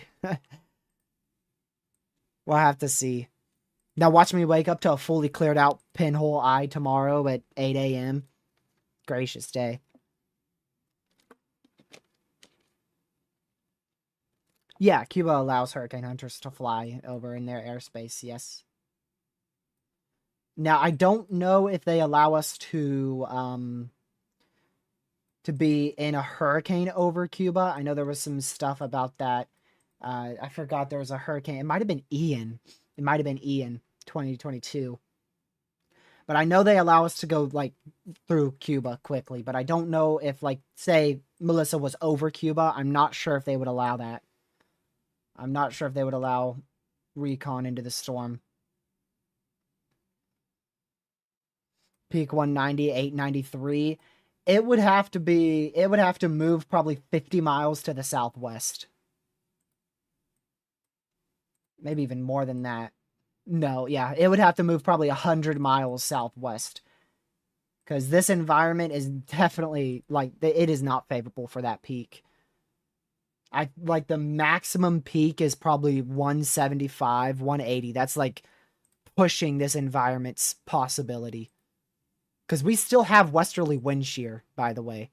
We still have, I think, about 15, is it about 15 knot westerly wind shear? Now that will be pretty much gone tomorrow morning. The rest of today into maybe the early overnight hours, we still have some of that westerly wind shear, but that subsides going into tomorrow.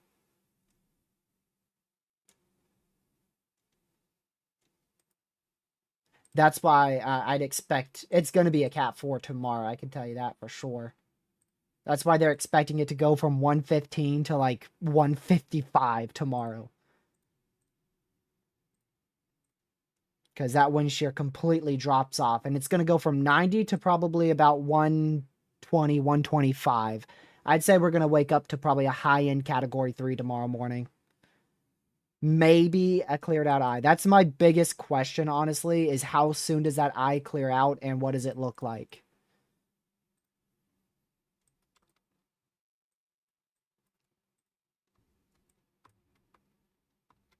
Dang.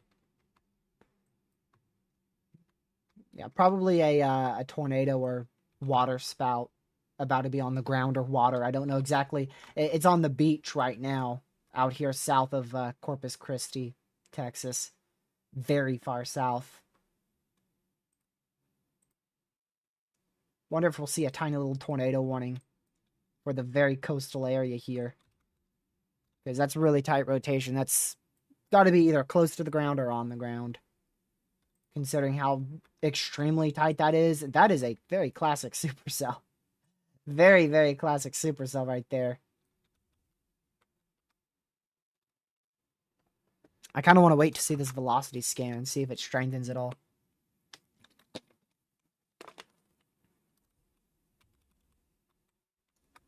Did they update the rainfall forecast? I don't know when they update that thing. I feel like it's almost random, it feels like. Oh, well, okay, there it's next update is 12 UTC. They did. Apparently they just updated it. I don't see any noticeable changes. The only change that might have occurred, I believe it's the addition of 4 to 6 inches of rainfall up in the Bahamas, and probably a bit of an increase in 8 to 16 inches of rainfall across eastern Cuba. That's probably where the change occurred the most. Okay, that got a lot more spread out. So if that was on the ground or on the water at all, it would have been about 2-3 minutes ago when that couplet was the tightest. But man, that is a very classic supercell. Probably going to go to produce a big water spout in like a couple minutes after it leaves southeastern Texas here. But it wouldn't surprise me if we had a quick spin-up tornado right on the beach here, well south of Corpus Christi, Texas. I personally, 165 is like the highest I'd go. I think 165 is the highest reasonable forecast I would go with. Because that's crazy. Anything higher than 165, there's nothing to support that. There's really nothing to support that other than waters are warm. Only a very select few ensembles even have a sub 930 Cat 5. There's 926, 909, 907. Like, there's only a handful of very select few that are going to have a millibar lower than 930, 925.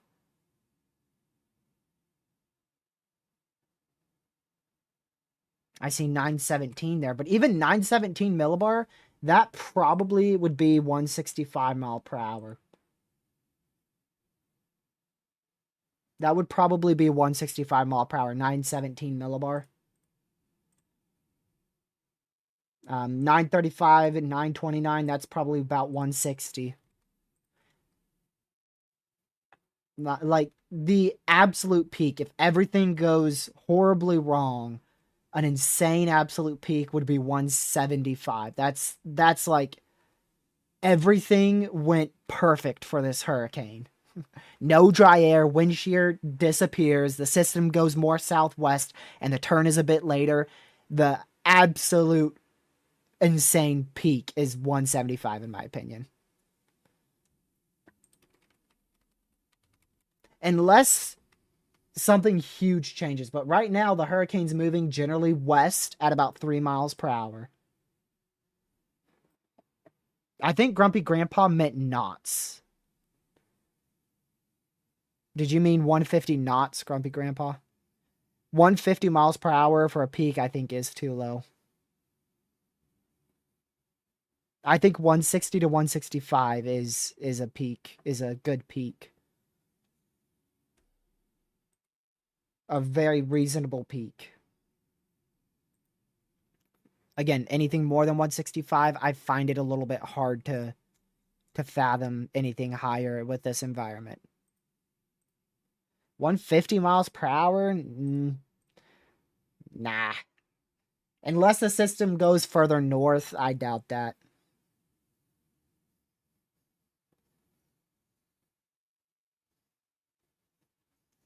If it goes like up here and goes like this, yeah, 150 cat 4 is probably as strong as it will get. But if it goes like this, like the NHC's forecasting, yeah, 160, 165 will probably be peak.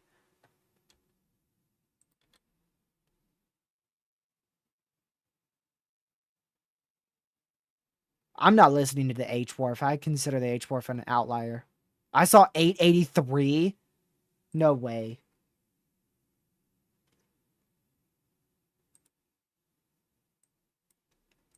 I'm zooming in further.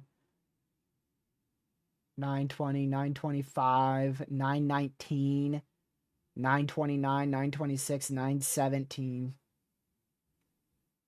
I'll go one forward. Oh my word, 890, 883. Oh my word, you actually weren't kidding. I find that very, very, very, very difficult to believe.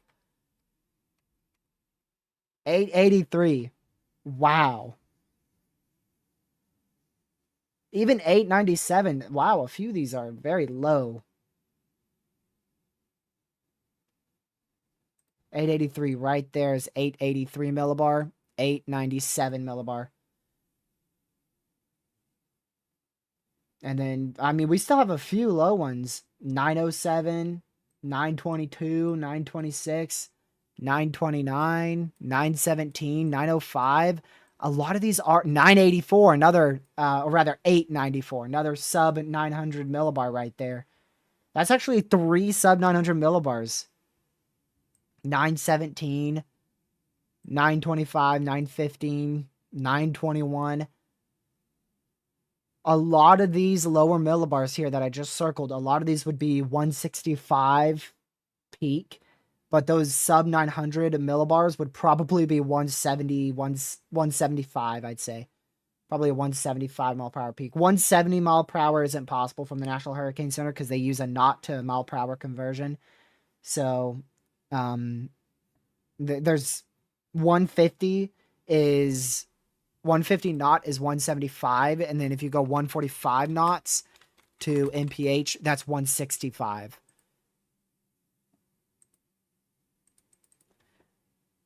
So there's no, the NHC doesn't do a 170 mile per hour hurricane.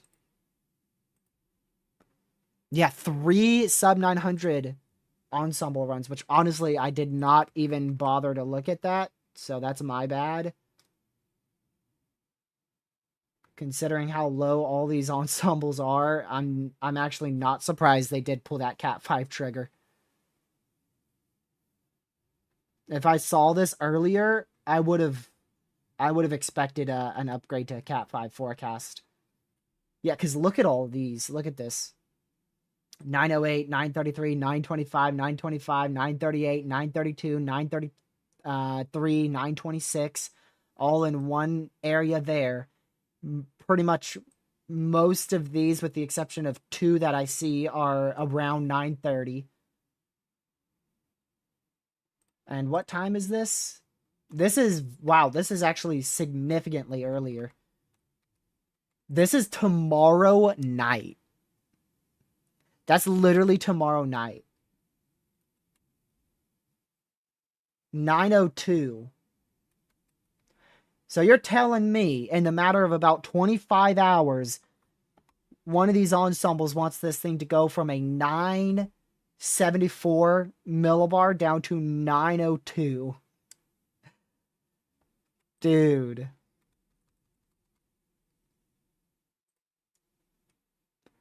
I want to go back over to that, and I want to go to, let's zoom it in here.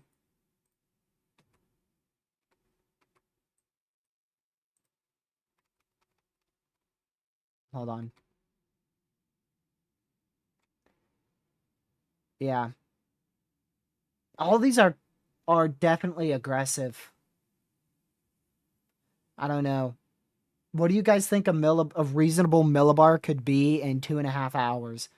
I say reasonable is like 965. I think that's reasonable. 965, 966, 968. I think those are reasonable. 971 is probably too high. And I think 954 is probably too low.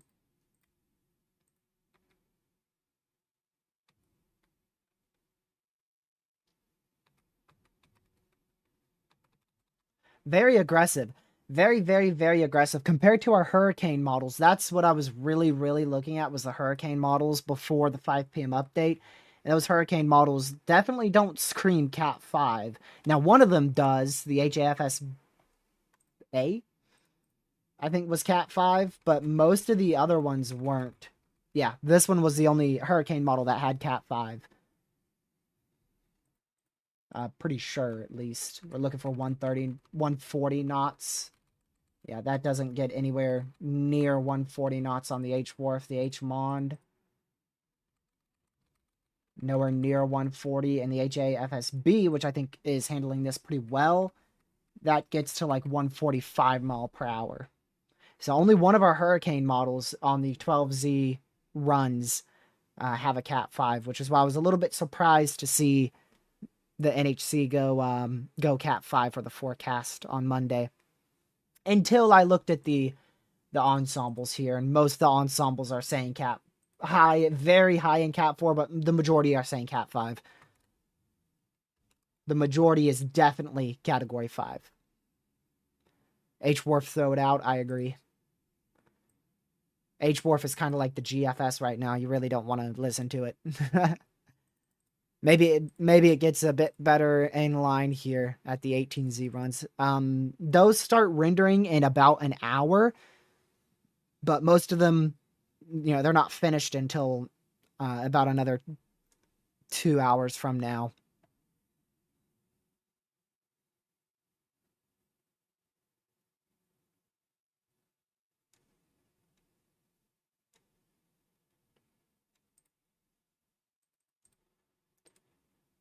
Let's see.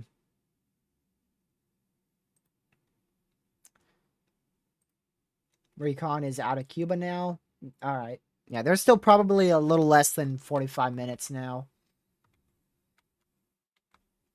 Probably a little less than 45 minutes now from getting to the storm. I mean, they took off when we started stream. I'm a little after we started stream. We started stream at 3:45 Eastern. They took off at 4. So they've been traveling already for about an hour and a half. So yeah, I'd still say they're probably 45 or so minutes out.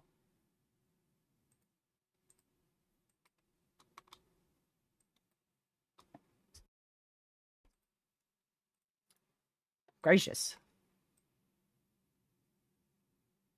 That is still surprises me every time I switch back to this because I'm not expecting that cold of cloud tops yet.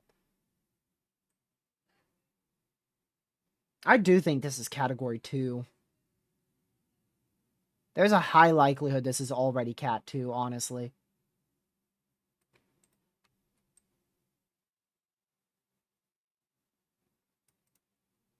At least from what I can tell on satellite. Now, we'll see what hurricane hunters find there, but it's probably Cat 2.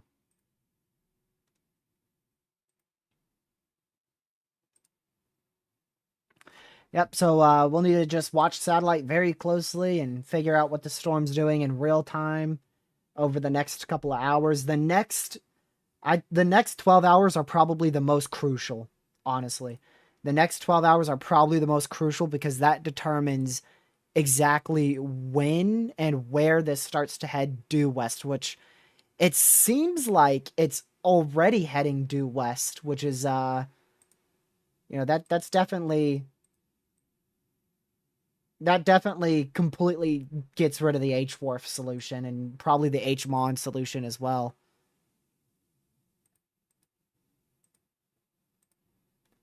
What do they have it at? Yeah, 90. Yeah, it's only, I forgot, it's 100 mile per hour Cat 1 or 2. Let's see.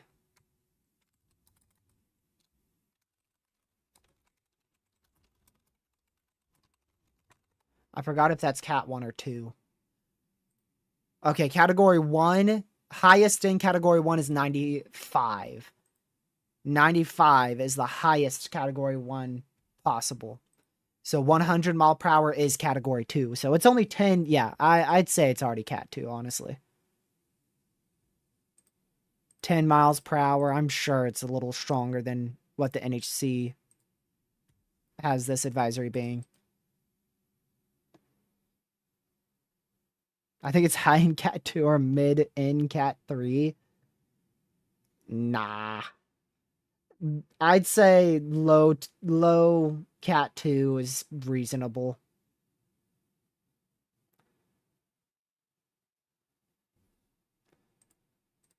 I don't think this thing's already at like 105 or 110 miles per hour. I think it is at 100 mile an hour.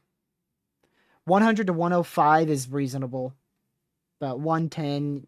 Category 2 is such a short category, it feels like.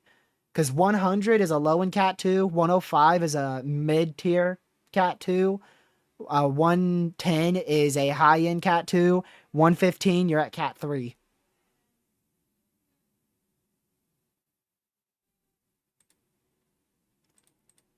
Feels like Category 2 is a very short category to me.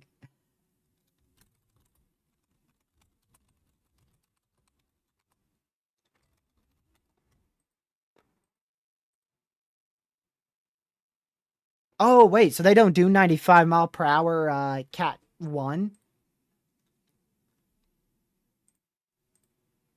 Let's see.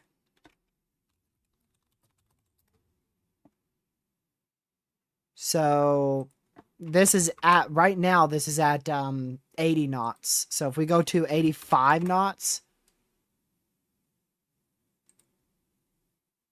I mean, if they do 85 knots, that's 100 mile per hour.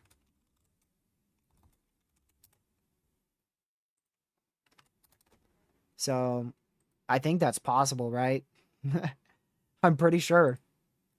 If you just 85 knots to miles per hour is 100. So yeah, I don't think 95 exists. So that's why. There's no such thing, just like there's no such thing as 170 mile per hour. For the NHC, there's no such thing as 95 mile per hour.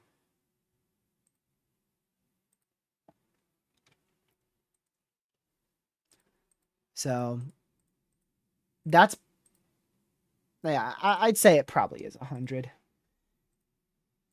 It probably is a 100 mile per hour Cat 2 at this point.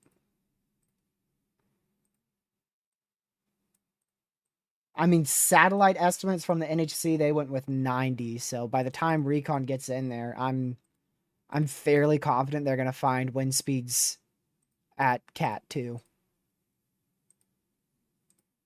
So what would they need to find in there? Let's see here. They're gonna need to find flight level wind speeds probably at 100 knots, I'd say. In order for this to be classified as Cat 2, they're probably going to need to find between 100 to 105 knots flight level winds. Because remember, flight level winds, that's different than the wind speeds 10 meters above the surface, which is what the NHC uses to classify a hurricane. I can jog quicker than this hurricane. Yeah, it's only moving west at 3. I mean, not but just 3 hours ago, it was moving at 1 mile per hour. This has been one of the slowest moving storms I've ever tracked. Because I swear, like, it stopped moving for like 3 days straight almost. And then it just moved north at like 1 to 2 miles per hour for the next 2 days. And then here we are now, and it got back down to 1 mile per hour. And now it's starting to move again at 3 miles per hour. And it's probably going to be crawling near 3 miles per hour for the next 2 or so days. And then it will finally speed up just after it probably hits Cat 5 intensity as it starts to turn to the northeast.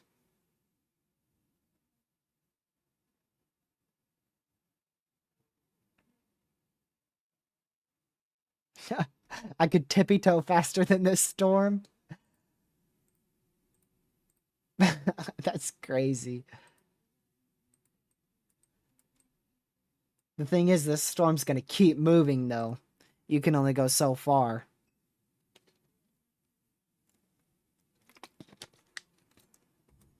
So just, yeah, the big thing is that storm's moving so slow that it's going to be able to intensify over warm waters. It's not moving to the point where upwelling will be an issue. If you don't know what that is, that's where a storm sits over the same ocean for multiple hours. So it brings up the warm waters that strengthens it. But then eventually you run out. It brings up so much water that it gets to the colder waters, and that can actually choke out the system and cause it to weaken. So that won't be an issue because this thing's going to be moving barely quick enough to where that's not a problem. Now, if it was moving at 1 mile per hour, that could be something to discuss. But since it's picking up speed a little bit, and it will probably pick up a little more speed, might be moving 5 miles per hour tomorrow, I don't think that upwelling will be an issue.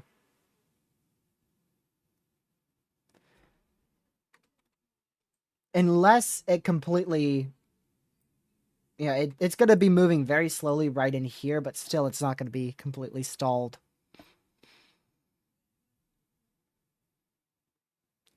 Let's see. Well, Jamaica's mountains influence the strength negatively? Yes. Yes, for sure.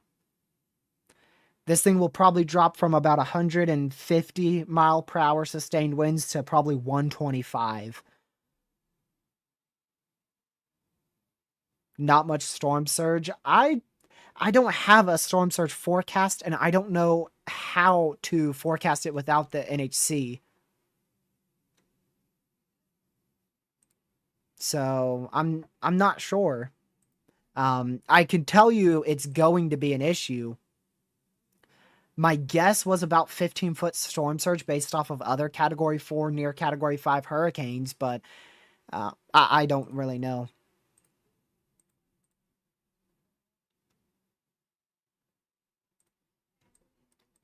Like I said, my guess would be a 10 to 15-foot storm surge across this area.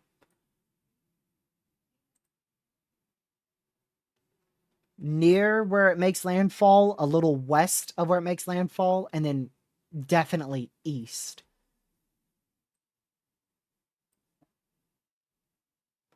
Storm surge is always worst on the east to southeast side of the system. 10 to 12 feet likely, yeah. Yeah, somewhere between 10 to 15-foot storm surge is what I'm thinking. And like I said, that's just based off of other Category 4 and near Cat 5 hurricanes. It could be a little bit higher than that, honestly. Considering the system's, Melissa's moving probably a bit slower than a normal hurricane. By the time it gets to Jamaica, though, it should be moving probably near 10 miles per hour. Right now, it's moving at 3. The NHC did say life-threatening storm surge is likely along portions of the southern and southeastern coast early next week. That is for Jamaica.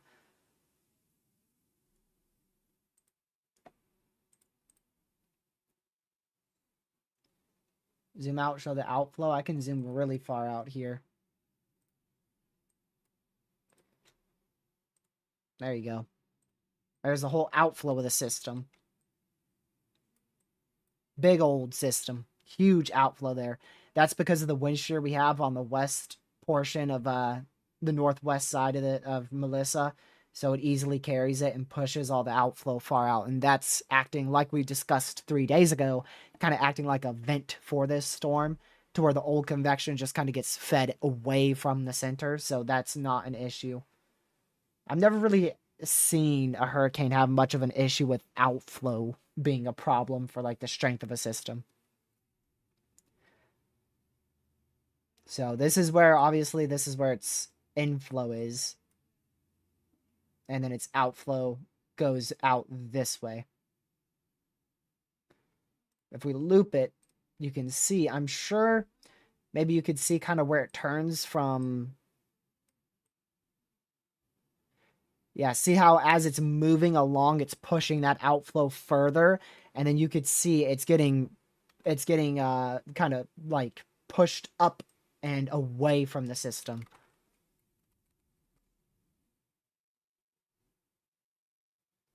Yeah, it's definitely getting pushed up and away. So the system's pushing that outflow forward, and then the wind shear and that trough over the northeastern U.S., actually over the central U.S. at this point. Hold on, now I gotta go look. I'd say what's really helping this is the wind shear. I wonder if that high pressure is helping at all, because we do have a high pressure to the west and east. Two high pressures. Yeah, the biggest thing, yeah, definitely the wind shear. Definitely the wind shear is what's helping this the most. By the way, if you're wondering about the GFS initiated at a 984 millibar, and it doesn't have it getting to 973 until tomorrow at 8 a.m., which it will probably be almost, if not possibly even a category 4 at that time.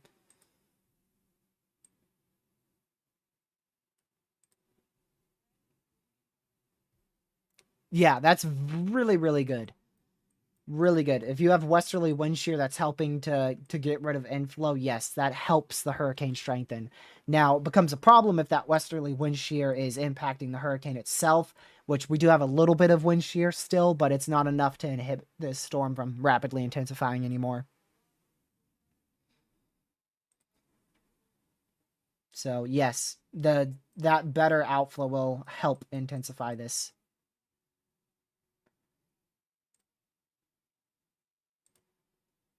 Just as long as that wind shear doesn't start hitting the main core of the system. Why is the GFS so wrong?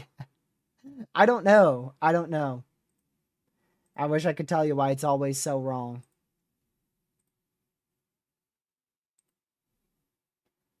I wish I could tell you. It's starting to hit the eastern side of Jamaica now, but it will make landfall on Jamaica probably sometime very early Tuesday morning.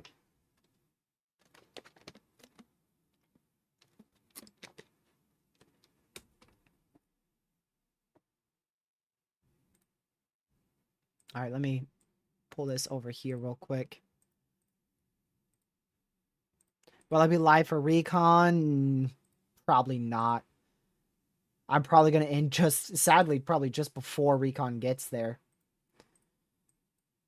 Like I said, I'm like, I'm very much pushing my schedule here. I went live early so I wouldn't have to be live at 6 p.m.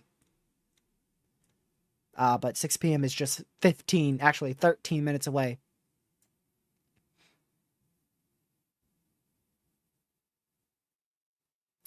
This is a National Hurricane Center quote here from their discussion. Um, Extensive infrastructural damage, long duration power outages and communication outages, and potentially prolonged isolation of communities is likely. A life-threatening storm surge is likely along the southeastern and southern coast early next week. Catastrophic rainfall, wind, and storm surge for Jamaica, and preparation should be rushed to completion in the area. That goes, by the way, rush to completion goes for the entire island of Jamaica, because everybody, if you're in Jamaica, you're under a hurricane warning, so you all need to be rushing your preparations to completion.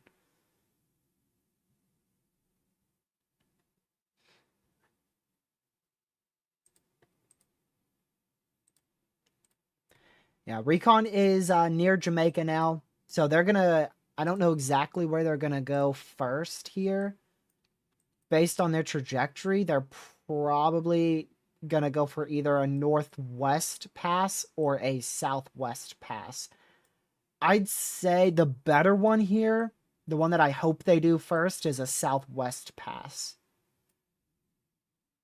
where they would go just in like this and then pass through the southwest quadrant. That's like the best pass you can get, really, in a hurricane.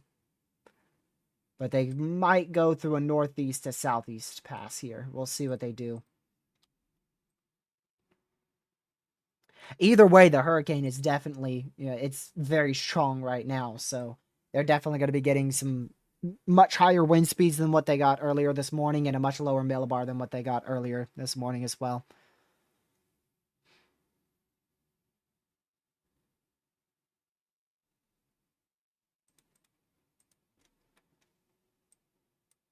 All right, let me go back over to here.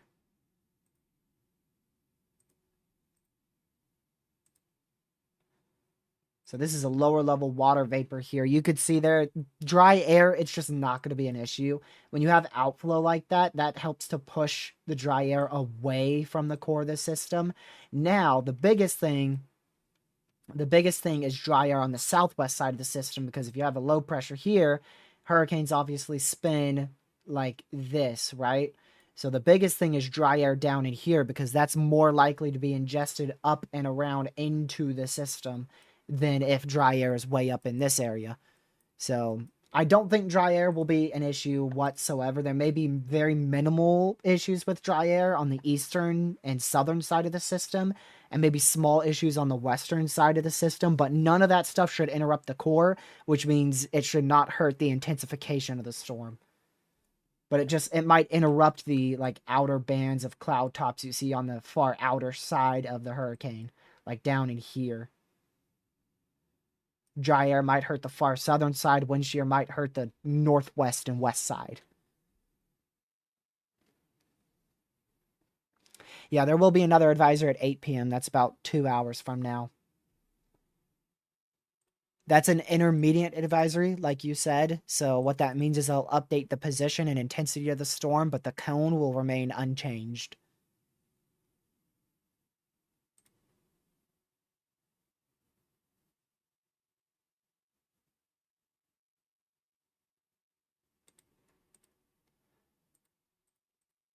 Alrighty, let's see. Yeah, let me pull that full cone back up for y'all. There you go. There's the full cone. And again, if you don't already know, and you haven't gotten the latest update from the National Hurricane Center, we are looking at a Category 5 hurricane that is now expected out of Melissa. So a very, very serious situation for Jamaica. Also, if you were not here earlier in the live stream, most airports will be closed in about 2 hours. So the window for evacuation has closed very, very rapidly. And from what I understand, evacuations weren't even underway yesterday afternoon. So really, if you weren't paying attention to media, or maybe you don't have access to media out there in Jamaica, really you didn't have much more than about a 16-hour window to evacuate, because those hurricane warnings weren't issued until about 11 p.m. It's about a 20-hour window. 11 p.m. yesterday, all the way till when those airports close at 8 p.m. today. So that's about a 20-hour window for evacuations. 20-hour window. So, like, if you didn't have access to media, like you don't have a phone or internet connection or cellular data out there, you wouldn't have known 3-4 days in advance that this system would be very close to Jamaica. And then just 2 days ago, this really started to look like a very bad issue for Jamaica. And here we are with what will likely end up being the strongest hurricane to ever make landfall in Jamaica.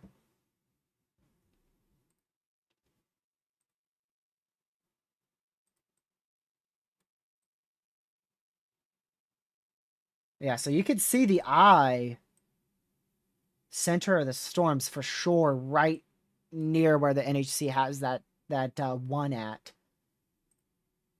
You can tell because just looking at your convection, you got to look at like the purples there. Clearly southeasterly winds here. And then you can tell they turn to more easterly, maybe even northeasterly winds right up in here. So your center is definitely located somewhere in this area, and the NHC pinpoints it right there. Really cool look for a hurricane, not gonna lie. Look at that. Really cool look. I think yeah, this resembles kind of a shrimp look to it. Not really anything too insane, because that's normal. That's normal because, again, low pressures rotate here in the northern hemisphere like this. So if you get convection that fires on the southern side like we did about 2.5 hours ago, that's just going to get looped around the center. That's normal. Looks like a nor'easter. It looks like a low pressure. That's what it looks like. Low pressure, cold front, warm front, right up in here. And you got some, probably some maybe back end snow over in this area, right? Yeah, it kind of does look like that. Looks like a classic low pressure. Truly does. Tornado outbreak right in here. Snow blizzard back in here. I remember that last year we had like a tornado outbreak ongoing on the southeast side of the system, and then like a blizzard happening on the west side of the system.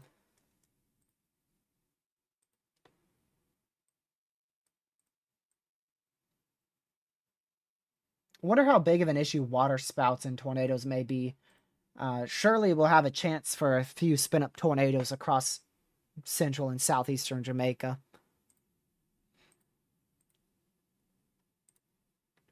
I can't tell you how bad it will be because none of our main models go out that far east. Most of them are focused in the main 48 US.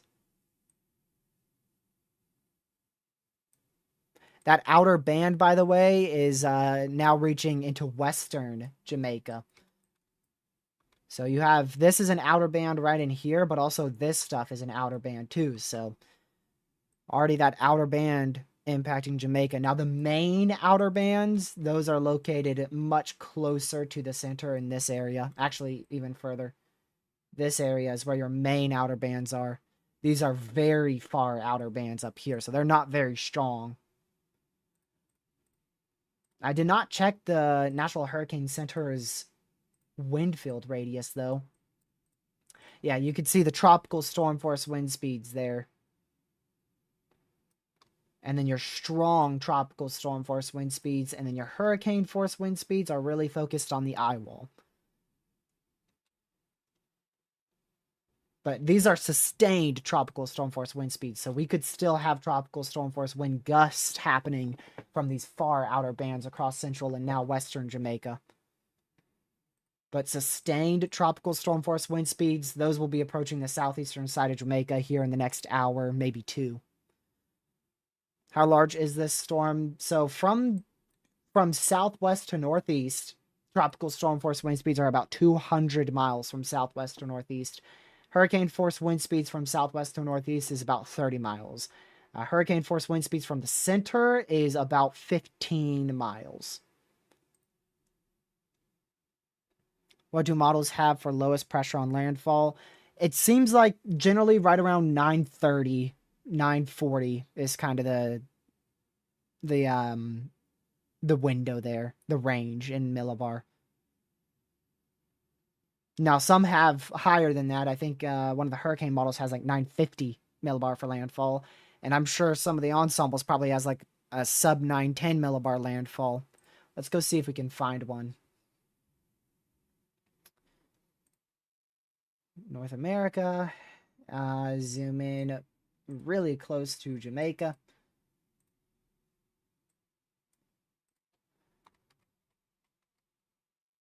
Oh, well, there's 919. Didn't have to look out far whatsoever.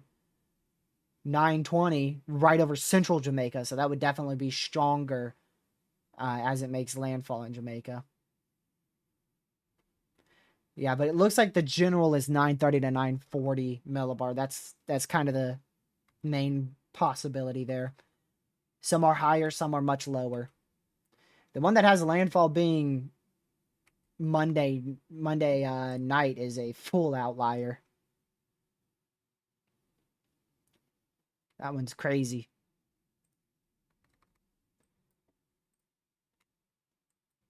Sooner it makes landfall, probably the well, it's not necessarily, that's not the case. I was gonna say the sooner it makes landfall, the weaker it may be. It just depends when that trough hits it. Whenever that trough hits it, that's going to be when it starts a gradual weakening trend. And obviously the main weakening will be after it hits Jamaica. That will be the main weakening. Then it could sustain 125, 130 mile per hour sustained all the way up till Cuba, since it will go back over warm waters. But the core, the eye is likely going to go right over Jamaica, and that's going to substantially disrupt the system. If it was just the eye stayed west of Jamaica, that wouldn't hurt it much at all. But since the eye is forecasted to go over Jamaica, that's going to disrupt it pretty well.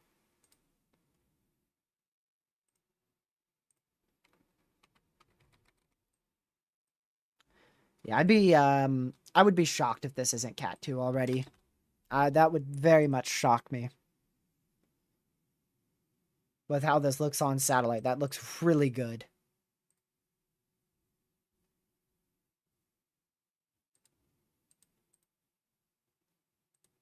We'll have to see if we ever get those very cold cloud tops to fully wrap around or not. Gracious. I'm looking at the Jamaica radar. I don't know if I can show it. I didn't see any terms of service. It's probably down here. I mean, it's a government site, so there's a high chance I can show it. But I know some, like here in the U.S., some government traffic cam sites don't let commercial use show their cameras.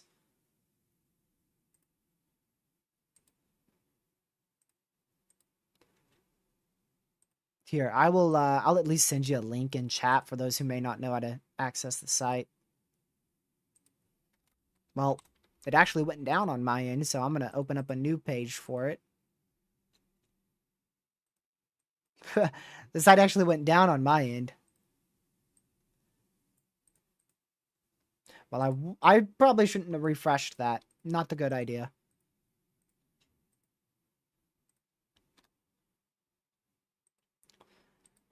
But if you guys haven't already, make sure you hit that subscribe button. We're only about 30 subscribers away from 11,000 subscribers. And also hit that notification bell set to all, because like I said, I will be live Monday. The only problem is I don't know about a live stream tomorrow. This system should hit peak intensity on Monday, so we'll be live for that. We'll probably have to do off and on live streams Monday, since the system will be it's going to hit peak intensity Monday afternoon.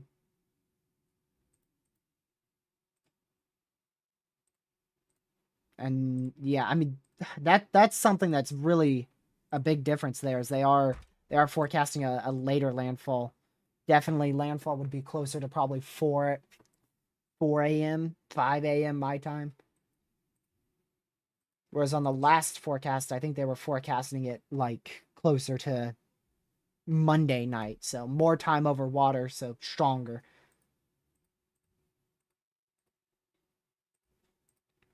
My opinion on it so far is it looks like what I'd expect a hurricane to look 48 hours before becoming a Cat 5. Like, if you just showed me this and told me minimal wind shear, no dry air, and in the Caribbean, I'd be like, okay, I'm thinking right off the bat, minimum Cat 4, probably Cat 5. Because even if it does go straight to Jamaica from here on out, even if it heads, like, say it's somehow just immediately starts moving northwest, some magical high pressure gets closer, or some steering current happens and it starts moving due northwest, it would still hit Jamaica as a Cat 4. But the thing is, it's going to be moving west first, so it's probably going to be able to get stronger than a Cat 4, likely Cat 5, and then hopefully, fingers crossed, as it turns north-northeast, it weakens. I can't load it either. I refreshed it like an idiot and the site went down for me. I shouldn't have refreshed it. But definitely, it looked, before I refreshed it, it definitely looked like a well-defined eye.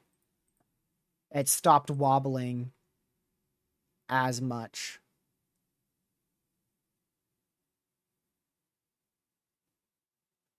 It still doesn't seem fully... That new burst of convection made a smaller eye. This burst of convection you see here is wrapping around the eye, and it's actually made it substantially smaller. It was about 20 nautical miles, and now I'd say the eye is probably about 8. It's a substantially smaller eye.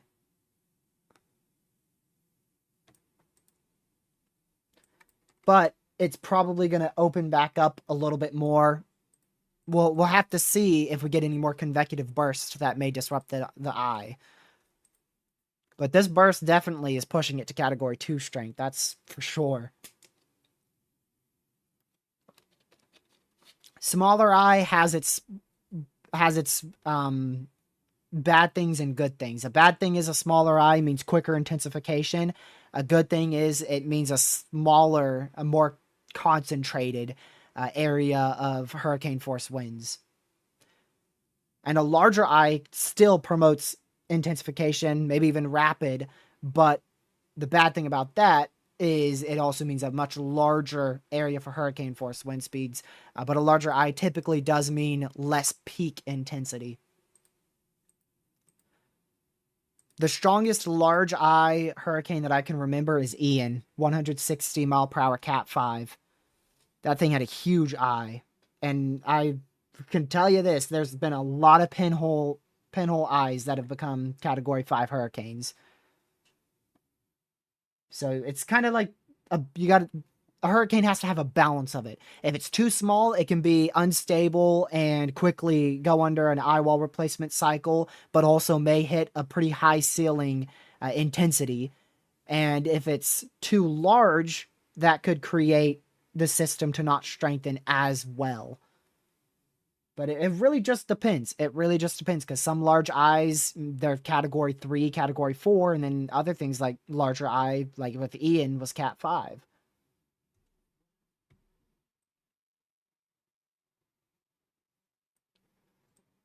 So it's not really like a set thing. A larger eye doesn't mean, okay, the storm's not going to be a cat 4 or a cat 5. And a smaller eye doesn't mean it's gonna be a historic cat 5. That's just how it is with weather. There's really no set thing with weather. Like, even though this is it's forecasted to become a category 5, there is still the chance it doesn't become a category 5. So, nothing's ever a guarantee in weather.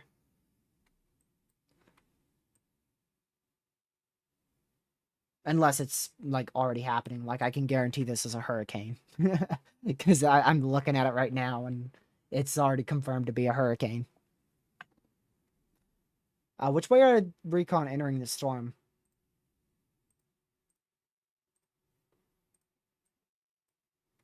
Okay, they are moving east now, so we'll have to see which way they go in, because that's very important.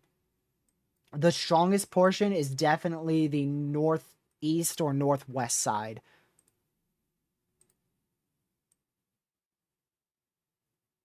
Probably right at this very minute, the northeast side is the strongest.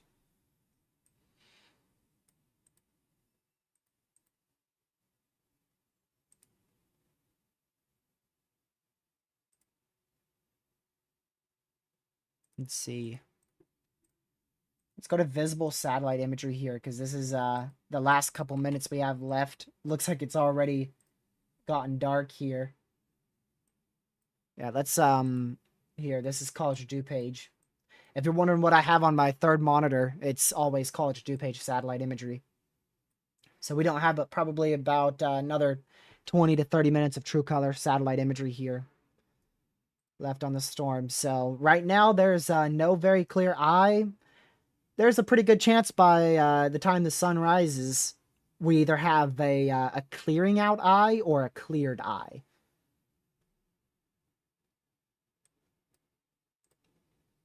But we'll have to see. I don't think an eye is imminently clearing out right now. At least towards the upper level. Now, the eye is clearing towards radar level, which is lower, possibly even in the mid-level, but towards as high up as satellite goes, which in this case is about 50,000 feet up, no eye is clearing out that high up right now. It's going to be getting dark even earlier. Oh my goodness. I'm moving to North Dakota.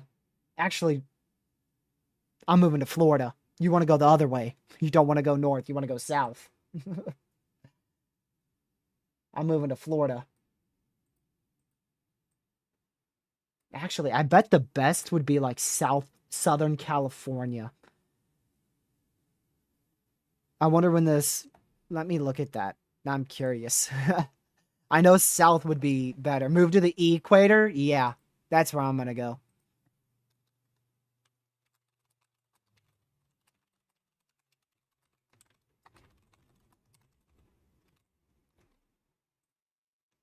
Let's see.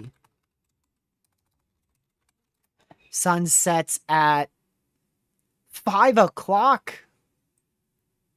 Dang. Now what about Florida? 5:30. So probably Southern California, Miami would probably be your best bet. But 5:30, that's early, man. Let me guess, it rises at like freaking 5 a.m. in Southern California. What time does the sun rise in Southern California? Okay, 6 a.m. That's not like too terrible. But I'm not going to be up at 6 a.m.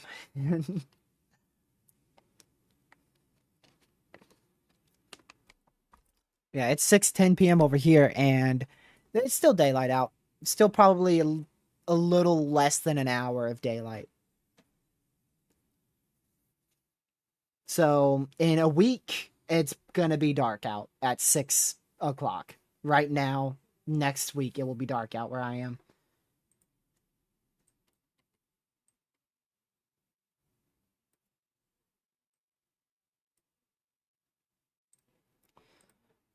Go back over to this again.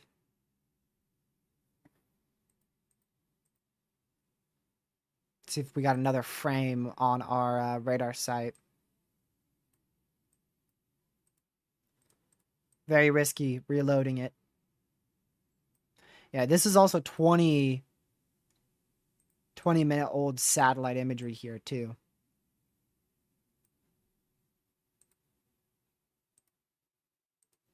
Yeah, that north right now it looks like probably the strongest is the northwest side of the northwest side of the eye wall was the strongest probably 20 minutes ago. It ain't 20 minutes ago anymore.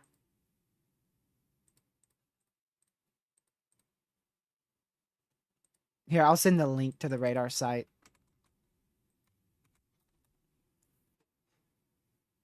Hold on, I gotta make sure it loads again.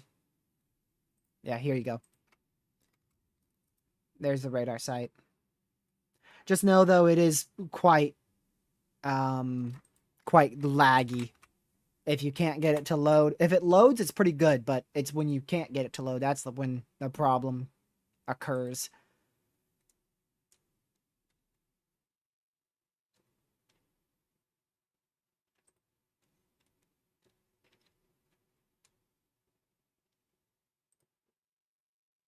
Okay. Let's go over to recon again here. Tropical tidbits, recon.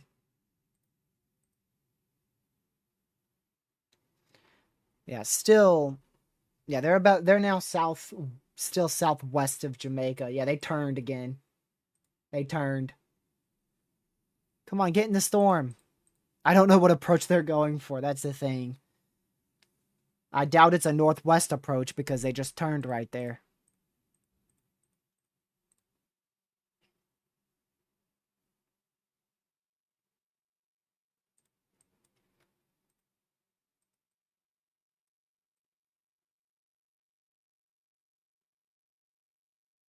Yeah, look at that. That's stronger convection right there. So even more storms are firing inside of this already intense outer eye wall. This is the eye wall, actually.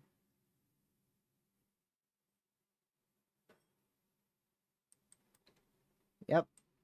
Definitely strengthening quickly. Yeah, mine is set at 480 kilometers. The 240 is substantially closer to the point where you can barely see the northwest eye wall. This is a lower. Oh, you know what? I didn't take Sam. Dang, I didn't take that into consideration. I'm confident it's lower level, but I actually did not look. It is lower level. However, there is a new recon that is upper level that is just taken off.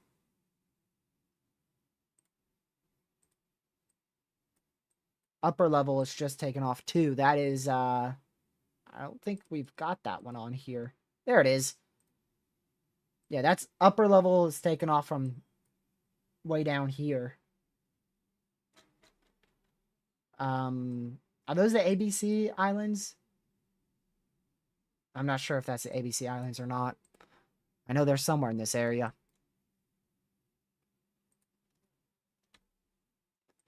Pretty sure that's upper level recon right there.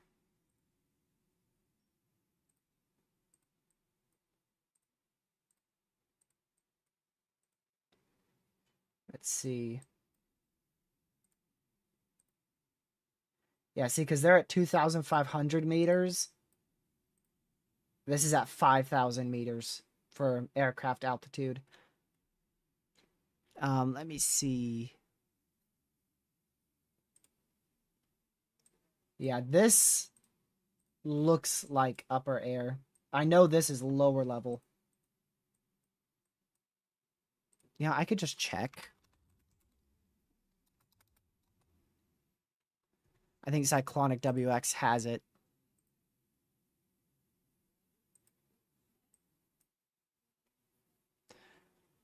Yeah, that's lower level. Apparently, they're both lower level.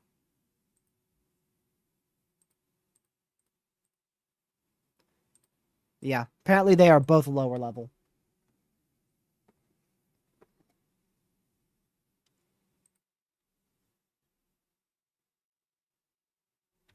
At least that's what Cyclonic says.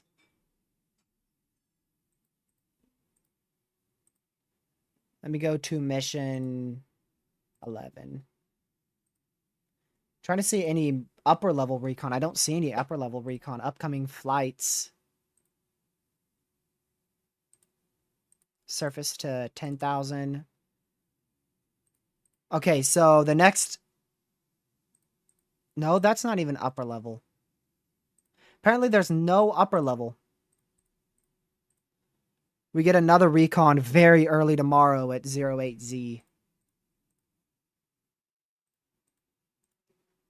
So these are our last two recons for the night, by the way, according to this list. We get recon now, 2 recon now, and then 1 recon very, very early tomorrow morning. So, well, these 2 recons, though, they should last us till probably 11 o'clock, 10 o'clock. So from 10 p.m. Eastern all the way till probably about 5 a.m. Eastern, we're not going to have recon. That's reasonable. I mean, it's overnight. I just hope we're going to have recon Monday afternoon.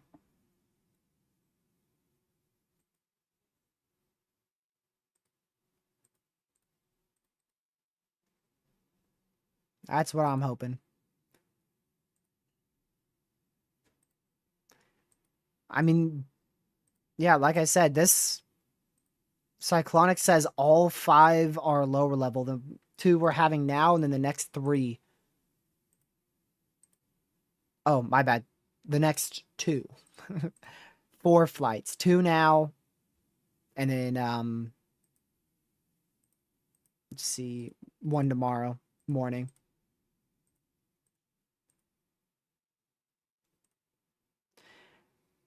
What about tomorrow afternoon? Do we get any tomorrow afternoon? Oh, yeah, we do. 1530Z, 20Z, a day and 9 hours. So as far out as their plans go, we do have lower level is going to be out 08Z Monday morning. but there's no plans Monday afternoon yet. That should change. That should change. They'll likely schedule more flights.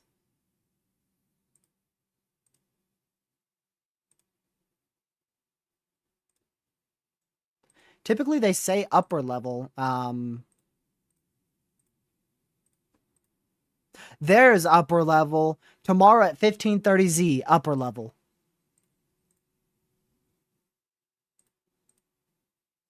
There you go.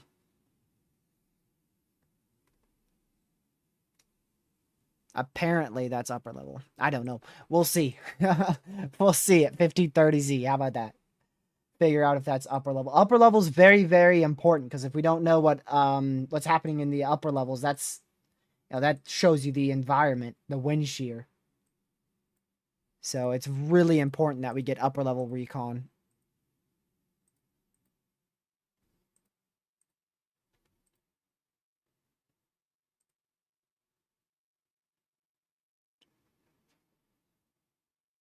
Very important.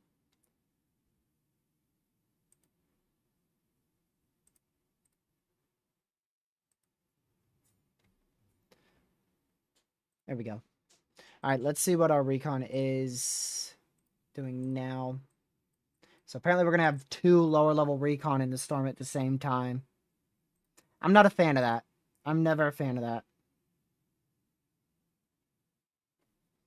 Because that's one less recon that we could have at a later date.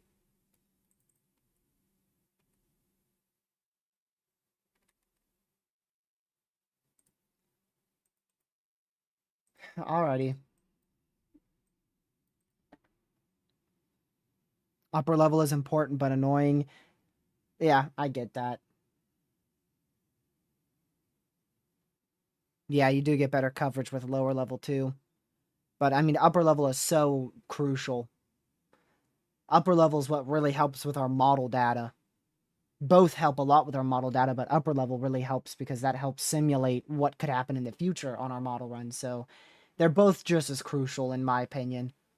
I would much rather have lower level because that's more interesting data to look at, but I understand upper level is very important as well.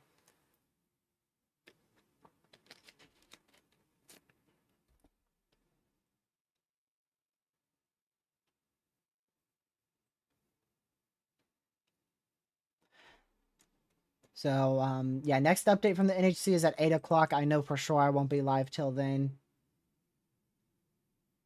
We're going to stay live for a bit longer. I won't be able to look much at recon though because I do have to go. But I'm trying to do as late of a live stream as possible here, as long as a live stream as possible, so that way, because I'm not going to be able to do much coverage tomorrow. I know that for a fact. And that's really, really bad because tomorrow is when the storm's going to be not its strongest, but definitely definitely stronger than what it is now. I'm hoping to be able to do a live stream at some point tomorrow night, but just a heads up, if I do a live stream, it will be later, likely after 8 p.m. Eastern. So we'll be live sometime Monday, but I'm not sure exactly when. And tomorrow I'm 50-50 on live streaming. If I do go live, it will be after 8 p.m. Eastern. And I don't even know when I'll be live Monday. I just know I'll be live.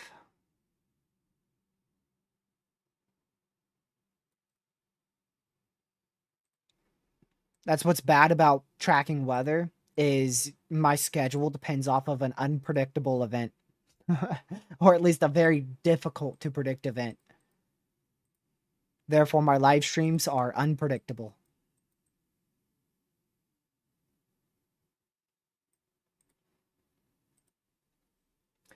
But very healthy, very, very healthy Category 1, high-end Category 1 hurricane here. Really healthy, especially with the help of that new convective burst there that's been ongoing for almost the last 3 hours at this point.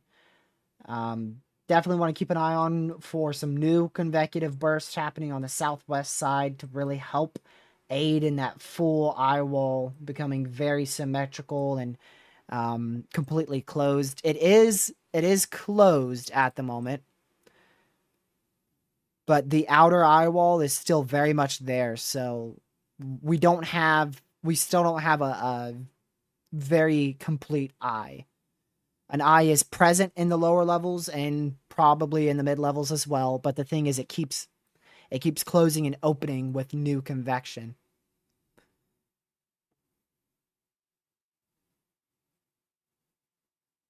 But I do think this convecutive burst that has happened, I think that will sustain our inner eye wall. I think that will be our main inner eye wall now, which is definitely small.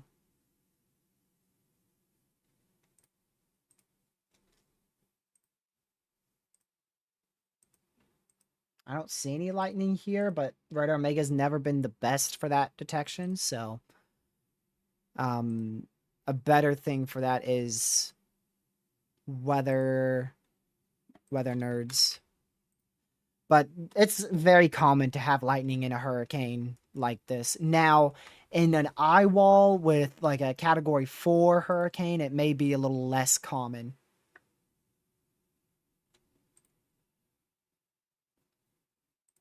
But thunderstorms obviously have lightning. So when you have an intensifying category 1 hurricane, there's bound to be some lightning. Now, if it's frequent lightning, that's a different thing, but an isolated lightning strike here and there is common. Frequent lightning is not common in hurricanes. Let me reiterate that, not common in the eye wall of hurricanes. But if it's just 1 or 2 lightning strikes every like 5 to 10 minutes, that's very common.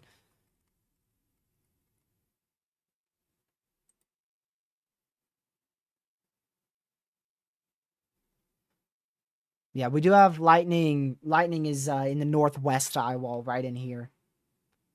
2 lightning strikes in the last 10 minutes, which, like I said, very common.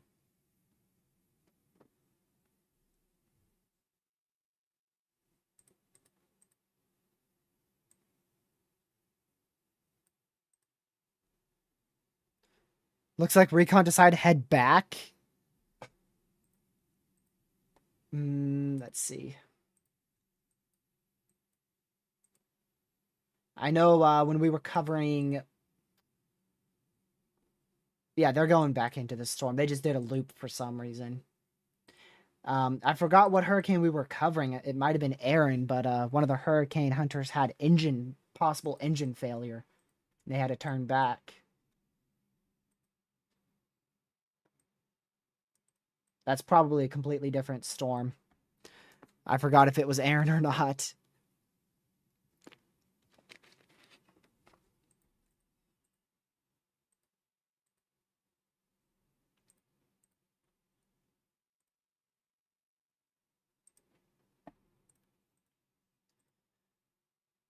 But yep, we'll just keep watching this. Like I said, I'm not going to be live for too much longer. But if you guys do have any more questions, go ahead and put them in the chat. I'll try to answer them. And again, if you haven't already, make sure you hit that subscribe button with a notification bell set to all. It's really, really appreciated. I don't know when I'll be live in the next 2 days, so it's important to have that notification bell set to all so you know when I go live. But our live streams typically are going to last longer for these hurricane coverages. This was a hurricane coverage live stream, which is why it was 3 hours. And tomorrow is probably going to have to be a briefing. And then Monday will definitely be coverage. I think it already is category 2. I'm confident it is category 2, actually.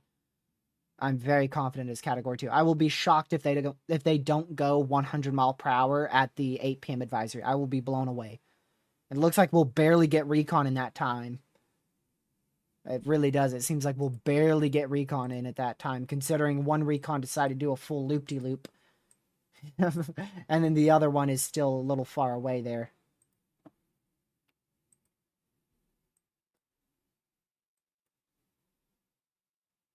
It would not surprise me if they do go 110. Now, if they go major, that will shock me.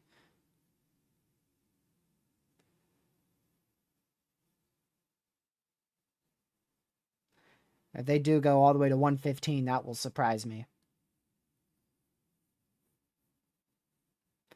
But anywhere between 100, 100, 105, 110 wouldn't surprise me. 115 would shock me. Keeping it at 90 would shock me. If they don't upgrade it beyond 90 miles per hour, that would surprise me. And if they go anything higher than 110, that will surprise me. Think they'll go major at 11 p.m. Yeah, I wouldn't be surprised with that. 11 p.m. major wouldn't surprise me.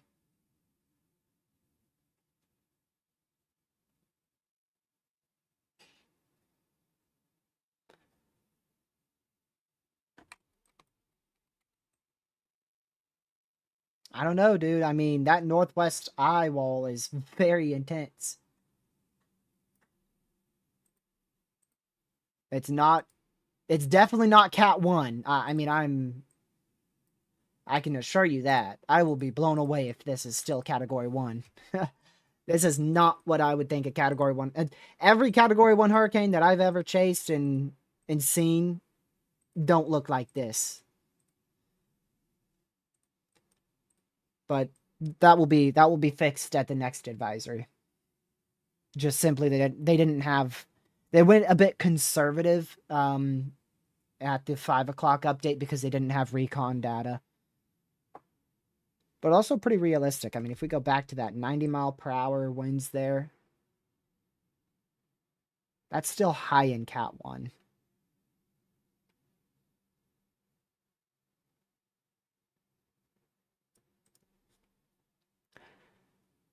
I would just be very surprised if this is still Cat 1.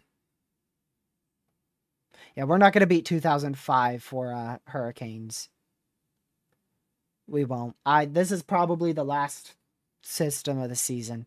I won't rule out a random tropical storm somewhere in the Atlantic in November, but this is probably the last storm of the season and almost for sure the last hurricane.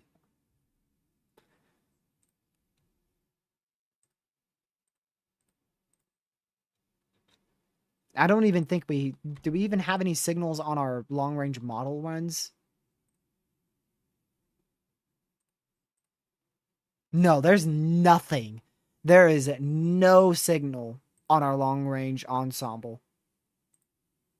Nothing at all. And that goes through, that almost hits November 15th.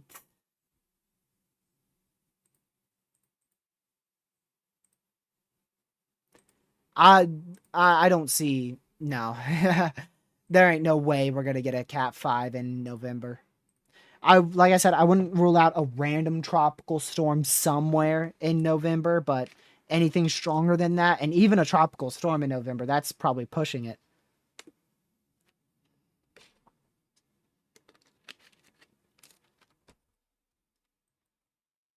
So, the last storm of the season very well may be this eventual Category 4 or 5 hurricane.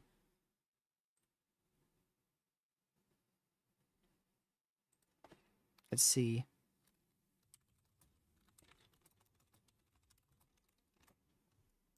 Which, I mean, that puts us pretty low, honestly. 1, 2, 3, 4, 5, 6, 7, 8, 9, 10, 11, 12. 13 named storms. 13 named storms this season.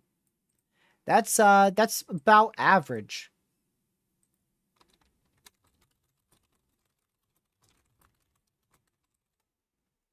Now, what's not average is our ace. Our ace, I'm pretty sure, is above average. And I'm actually very confident it's going to end that way. Eastern Pacific, North Atlantic, yeah. Yeah, we're going to end above average for ace. But it's going to be slight, I don't know, this is going to be a pretty long-lived tropical storm, so considering it will be Cat 4 or 5 for probably 3 days, estimate 3 days. Then be a hurricane for probably 2-3 more days after that. we'll probably end a little above average for ace. And then we're going to end like right on average for name storms.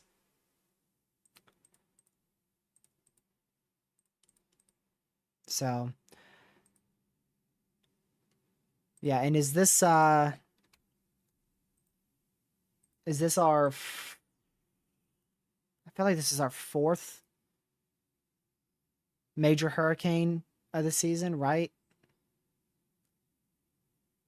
Let's see. Well, it's not yet a major hurricane, but it's gonna be.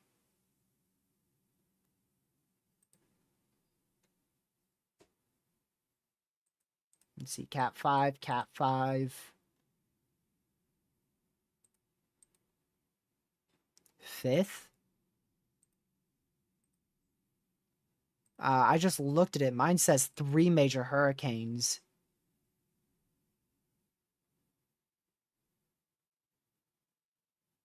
So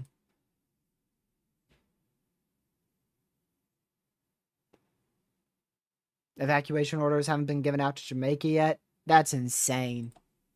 That is insane. It's too late, honestly. There's like only about an hour and a half left before most airports shut down. So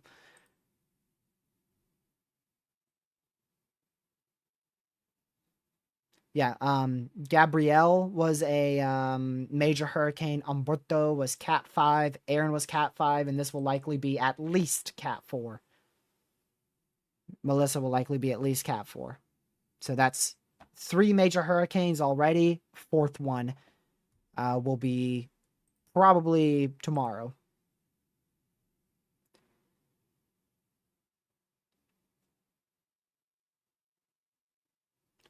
I haven't seen anything about evacuations. I just know that most airports are likely closing between 8 p.m. and sometime tomorrow morning. I know at least one closes here at 8 p.m.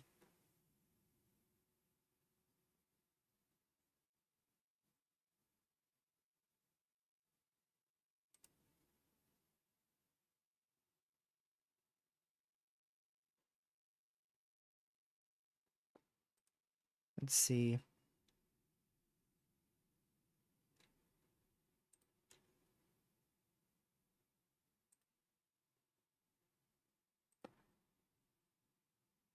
No mandatory evacuations. Jamaica doesn't seem to be that good with these storms, honestly. Because I heard from like yesterday, they didn't even talk much about the storm and said like it was gonna miss the island. Yesterday they were talking about that, and then it took them this long just to mention a shutdown of the airports here in Jamaica. So they're evacuating non-essential personnel. Well, that's really good. Hopefully that's true.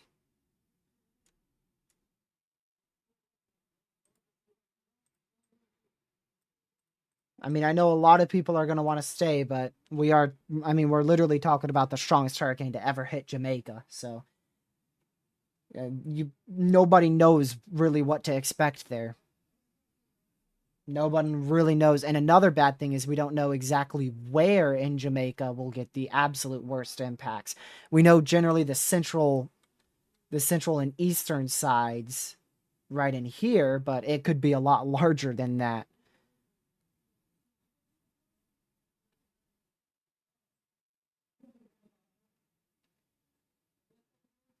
Yeah, they're not taking it seriously. I'm really not surprised. Honestly, typically a lot of people don't take hurricanes seriously, and after once it's hit or after it's over, they're like, we didn't know it was going to be this bad. So either wording is not correct or just people simply don't take it seriously. But I've ran out of time. Really shouldn't have been here longer than 2 hours, so hopefully my parents ain't gonna be too mad at me. But I'll be looking at recon, you know, every now and then because I'm gonna be busy for the next 3 hours. So I hope you guys, if you're in Jamaica, I hope you take this very seriously. If you cannot leave, because I know that window is almost closed, if not closed at this point, get your preparations finished ASAP. ASAP. Get those preparations done. I would stay longer, but I have plans tonight. And then, like I said, tomorrow, I have plans all day tomorrow. So if there is a stream tomorrow, it will be after 8 p.m. Eastern time. If there is a stream tomorrow. Guaranteed stream Monday. Maybe multiple streams or just one big old long stream Monday. But we will be covering live Monday for this storm.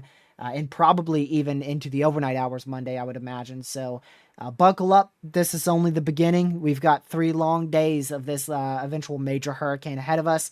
And if you're in Jamaica, this is only the beginning. It is going to get substantially worse from here on out, especially going into to Monday. Monday and Tuesday will definitely be worse. So I apologize for not going longer, but this is as long as I can go. 3 hours. I've got to get stuff done. Unfortunately, can't sit here all day today, but Monday will be different. I could sit here all day Monday. Who knows? We'll have to see.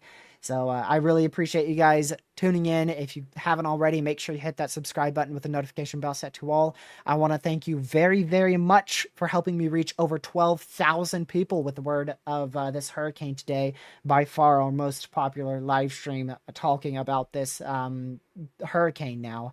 And yeah, appreciate all the mods, mod, and chat. I apologize if I didn't read too many comments. I try to read more there in the last 30 minutes. So thank you, mods, for mod, chat, everybody for being here. We're going to switch on over to our ending screen. It seemed like the that little issue with our Wi-Fi and stream lagging kind of went away because I did a few things. So thankfully what I did worked. And I will see you guys possibly in a live stream tomorrow, just after 8 p.m. Eastern time. And if not, then I will definitely see you Monday. So please stay safe. Please take this very seriously in Jamaica, likely to be the strongest hurricane to ever hit Jamaica. And stay safe, watch for your weather in the tropics. I'll see you guys in Monday's live stream, maybe tomorrow's live stream. Thank you, mods, for mod and chat. Goodbye.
Stay safe. Watch the tropics. Thank you, Moss from on chat. Have a fantastic rest of your Saturday night. Good.